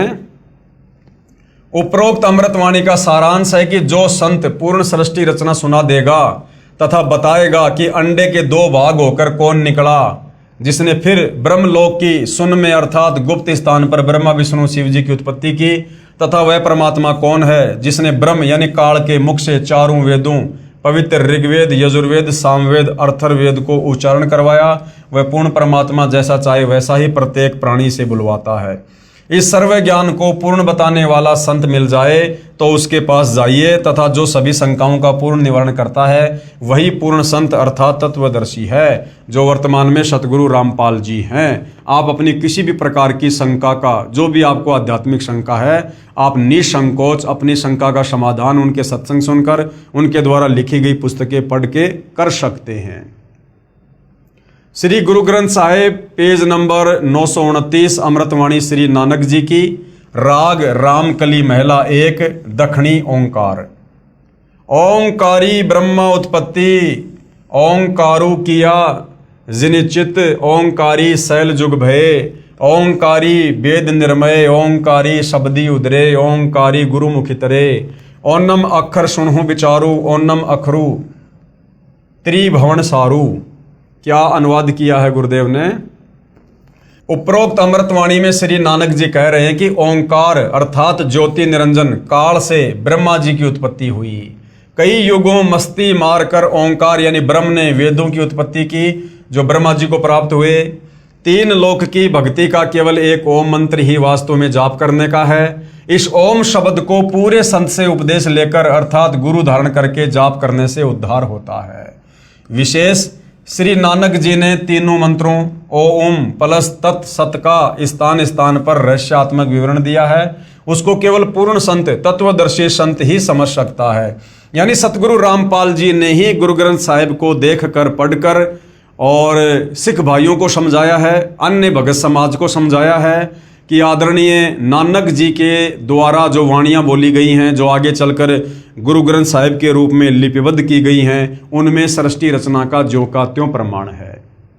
उसको केवल पूर्ण संत तत्वदर्शी संत ही समझ सकता है, तथा तीनों मंत्रों के जाप को उपदेशी को समझाया जाता है। Guru Granth Sahib page number 1038। उत्तम सतगुरु पुरुष निराले, शब्दी रते हरि रस मतवाले, रिद्धि बुद्धि सिद्धि ज्ञान गुरु ते पाइये, पूरे भाग मिलाइदा, सतगुरु ते पाए बिचारा, सुन समाधि सचे घरबारा, नानक निर्मल नादू शब्द धुनि, सचू रामे नामी समाइदा। क्या अनुवाद किया गुरुदेव ने। उपरोक्त अमृतवाणी का भावार्थ है कि वास्तविक ज्ञान देने वाले सतगुरु तो निराले ही हैं। वे केवल नाम जाप को जपते हैं, अन्य हठ योग साधना नहीं बताते।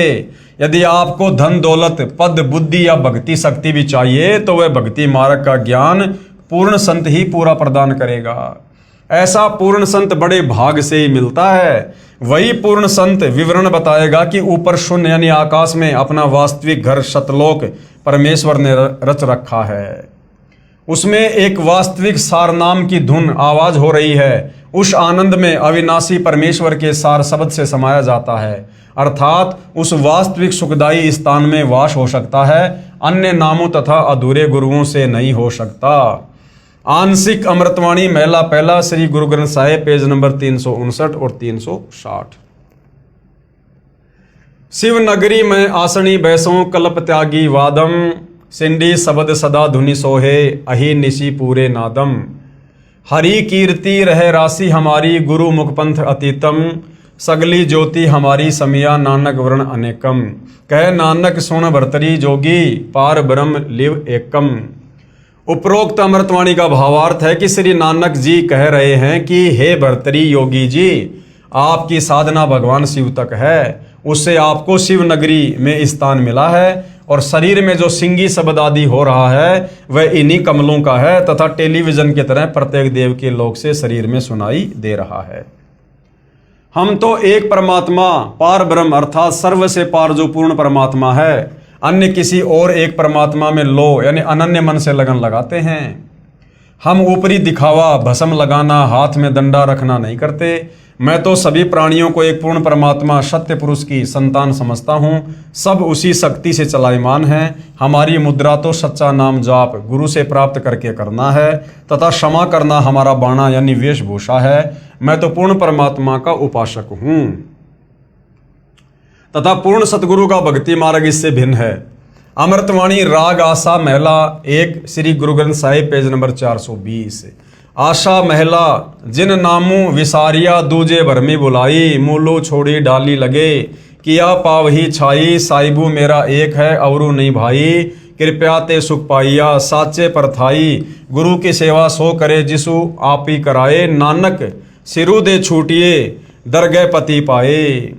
उपरोक्त वाणी का भावार्थ है कि श्री नानक जी कह रहे हैं कि जो पूर्ण परमात्मा का वास्तविक नाम भूलकर अन्य भगवान के नामों के जाप में भ्रम रहे हैं, वे तो ऐसा कर रहे हैं कि मूल यानी पूर्ण परमात्मा को छोड़कर डालियों तीनों गुण रूप रजगुण ब्रह्मा, सतगुण विष्णु, तमगुण शिव जी की सच्चाई यानी पूजा कर रहे हैं। उस साधना से कोई सुख नहीं हो सकता, अर्थात पौधा सूख जाएगा तो छाया में नहीं बैठ पाओगे। भावार्थ है कि शास्त्र विधि रहित साधना करने से व्यर्थ प्रयत्न है, कोई लाभ नहीं। इसी का प्रमाण पवित्र गीता अध्याय 16 श्लोक 23-24 में भी है। उस पूर्ण परमात्मा को प्राप्त करने के लिए मनमुखी यानी मनमानी साधना त्याग कर पूर्ण गुरुदेव को समर्पण करने से तथा सच्चे नाम के जाप से ही मोक्ष संभव है, नहीं तो मृत्यु के उपरांत नरक जाएगा।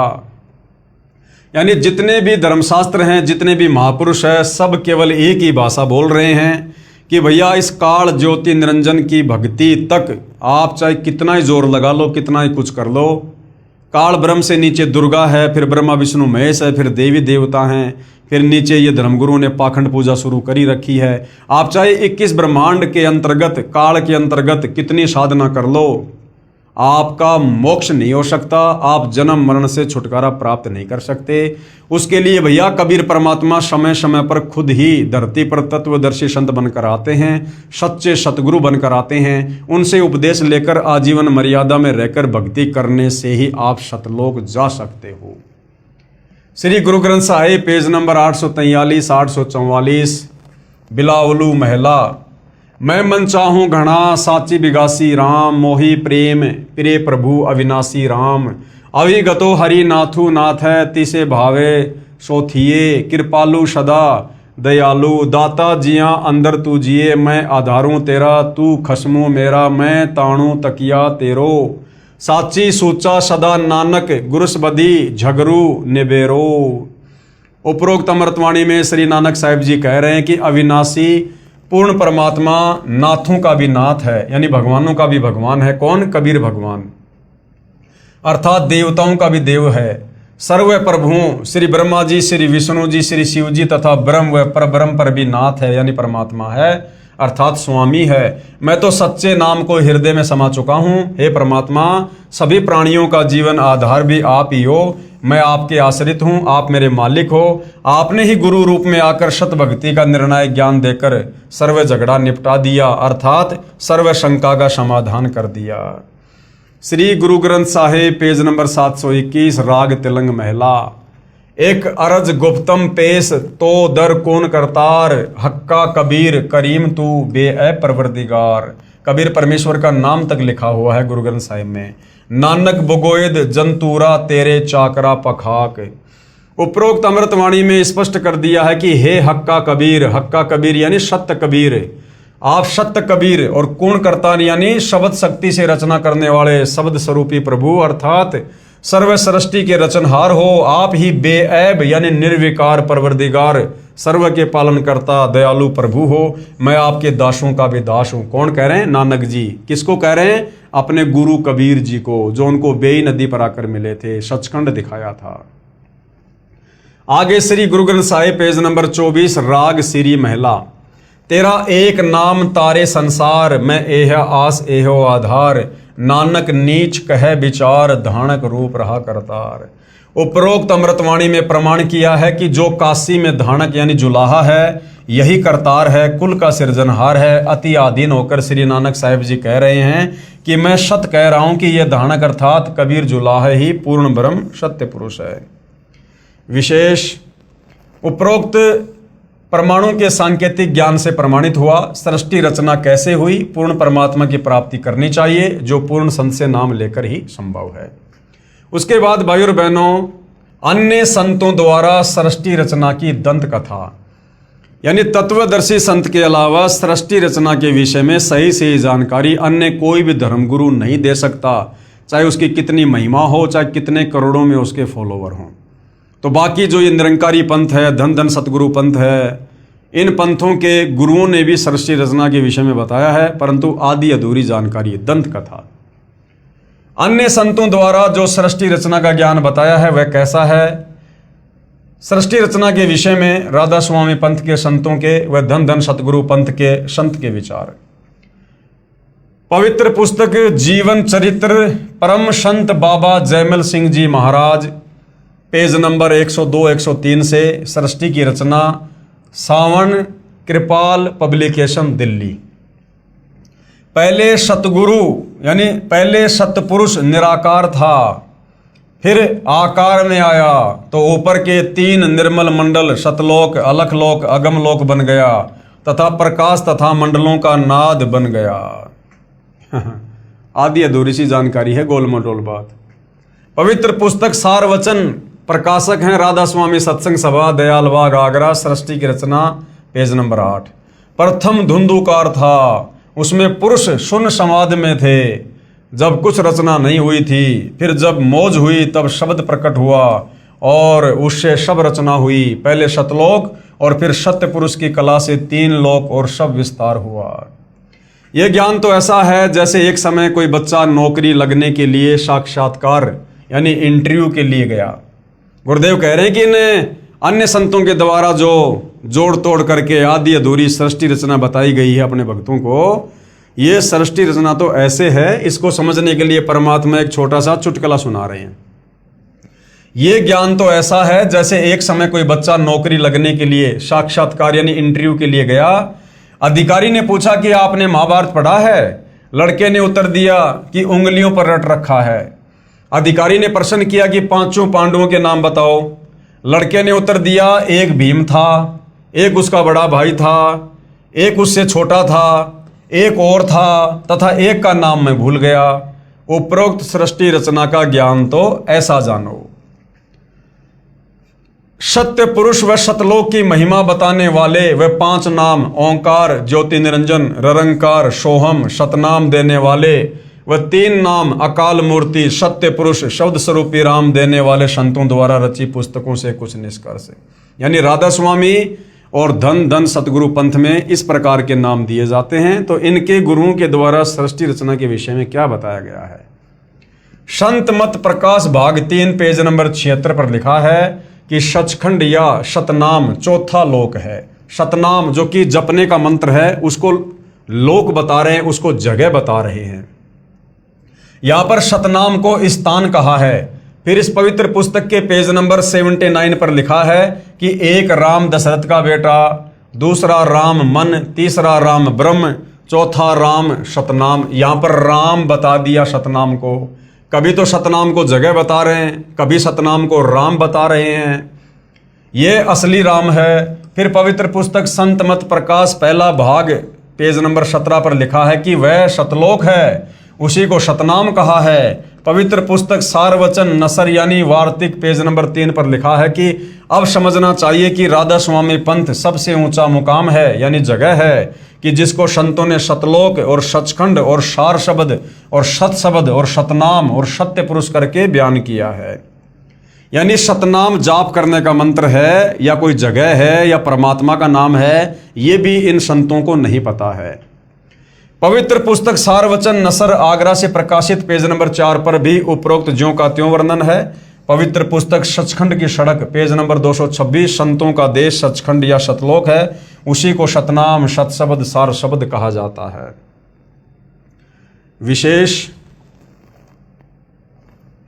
उपरोक्त व्याख्या ऐसी लगी जैसे किसी ने जीवन में न तो शहर देखा है, ना कार देखी है और ना पेट्रोल देखा है और ना ड्राइवर का ज्ञान हो कि ड्राइवर किसे कहते हैं, और वह व्यक्ति अन्य साथियों से कहे कि मैं शहर में जाता हूँ, कार में बैठकर आनंद मनाता हूँ। फिर साथियों ने पूछा कि भाई कार कैसी है, पेट्रोल कैसा है और ड्राइवर कैसा है, शहर कैसा है? उस गुरु ने उत्तर दिया कि शहर कहो चाहे कार कहो एक ही बात है। शहर भी कार ही है, पेट्रोल भी कार कोई कहते हैं, ड्राइवर भी कार कोई कहते हैं, सड़क भी कार कोई कहते हैं। अर्थात ये राधा स्वामी पंथ वाले धन धन सतगुरु पंथ वाले गुरु ये सतनाम की व्याख्या करते हैं कि सतलोक भी सतनाम है, सत्य पुरुष भी सतनाम है, सचखंड भी सतनाम है। मतलब इनको सृष्टि रचना के विषय में 1% भी ज्ञान नहीं है कि सृष्टि रचना वास्तव में है क्या। केवल जोड़ तोड़ करके कबीर परमेश्वर की वाणियों को ना समझकर कहीं का ईंट कहीं का रोड़ा उठाकर इन्होंने इस प्रकार की सृष्टि रचना बनाई हुई है। आओ विचार करें। सत्य पुरुष तो पूर्ण परमात्मा है। सत्य पुरुष कौन है? पूर्ण परमात्मा। कौन? कबीर साहिब। और सतनाम क्या है? सतनाम वह दो मंत्र का नाम है, जिसमें एक मंत्र ओम है और दूसरा है तत्, जो सांकेतिक है। तथा इसके बाद सारनाम भगत को पूर्ण गुरु द्वारा दिया जाता है। ये सतनाम तथा सारनाम दोनों सुमरण करने के नाम हैं। सतलोक वह स्थान है जहां सत्य पुरुष रहता है। पुण्य आत्माएं स्वयं निर्णय करें तथा सत्य असत्य का। तो भाई और बहनों, इस पवित्र पुस्तक ज्ञान गंगा के ऊपर जो सृष्टि रचना को समझाने के लिए वीडियो बन रहे हैं, तो सृष्टि रचना यहाँ पर समाप्त हो जाती है। हमें पूज्य गुरुदेव भगवान परमेश्वर रामपाल जी ने इस पवित्र पुस्तक ज्ञान गंगा में सृष्टि रचना का कंप्लीट ज्ञान दे दिया है कि भैया कबीर परमात्मा कौन थे, ऊपर के चार लोक परमात्मा ने कैसे रचे, किस प्रकार से रचे, फिर परमेश्वर ने किस प्रकार से नीचे की सृष्टि की रचना की, और किस प्रकार से ये काल ब्रह्म दुर्गा और ब्रह्मा विष्णु महेश के साथ मिलकर और किस प्रकार से ये जीवों की उत्पत्ति कर रहे हैं। और हम जीवों की उत्पत्ति क्यों करते हैं? इस काल के भोजन के लिए करते हैं। हम यहाँ पर अपने कर्म का दंड भोग रहे हैं, जो गलती हमने सतलोक में की थी। और जब तक हम वापस सतलोक पहुंचाने वाली भक्ति नहीं करेंगे, और सतलोक पहुंचाने वाली भक्ति खुद सतलोक से चलकर कबीर परमात्मा तत्वदर्शी संत के रूप में खुद ही धरती पर प्रकट होकर समझाते हैं। और जब तक हम तत्वदर्शी संत के सत्संग नहीं सुनेंगे, उनकी शरण में नहीं आएंगे और मर्यादा में रहकर भक्ति नहीं करेंगे, हम इस काल बलि की जेल से, जन्म मरण के चक्कर से, लक 84 योनियों के कष्ट से बाहर नहीं निकल सकते। तो भाई और बहनों, आगे के ज्ञान को समझने के लिए, अध्यात्म को समझने के लिए, किसी भी धर्म के धर्म ग्रंथ को समझने के लिए, गीता वेद कुरान पुराण बाइबल को समझने के लिए हमने सृष्टि रचना का ज्ञान होना अति आवश्यक है, ताकि हम आगे के ज्ञान को बखूबी सरलता से समझ सकें। तो भाई और बहनों, सृष्टि रचना पूज्य गुरुदेव भगवान ने जो बताई है, जो लिखी है, वो सर्व धर्मों के सर्व धर्म शास्त्रों से प्रमाणित है। अब आगे ज्ञान गंगा पुस्तक में जो ज्ञान है, उसको जब हम सुनेंगे, देखेंगे, पढ़ेंगे, समझेंगे, तो हमारे मन में किसी प्रकार की कोई भी शंका उत्पन्न नहीं होनी चाहिए। इसलिए गुरुदेव ने पहले सृष्टि रचना हमें पूरी समझाई है। तो भाई और बहनों, आज के वीडियो में केवल इतना ही, और प्रार्थना करूंगा यदि आपको सतगुरुदेव जी का ज्ञान धीरे धीरे समझ में आ रहा है, तो आप जी YouTube पर गुरुदेव के सत्संग सुनिएगा और अतिशीघ्र उनसे नाम उपदेश लेकर अपनी आत्मा के कल्याण की दिशा में आगे बढ़िएगा। तो आज की वीडियो में भाई और बहनों केवल इतना ही। कल रात्रि 8:30 बजे हम फिर आगे बढ़ेंगे। तब तक पूज्य गुरुदेव भगवान हम सबको आज्ञा दे, सद्बुद्धि दे, हमारा मार्गदर्शन करे, हमें भ्रमने भटकने से बचाए। बंदी छोड़ सतगुरु रामपाल जी परमेश्वर जी की जय हो।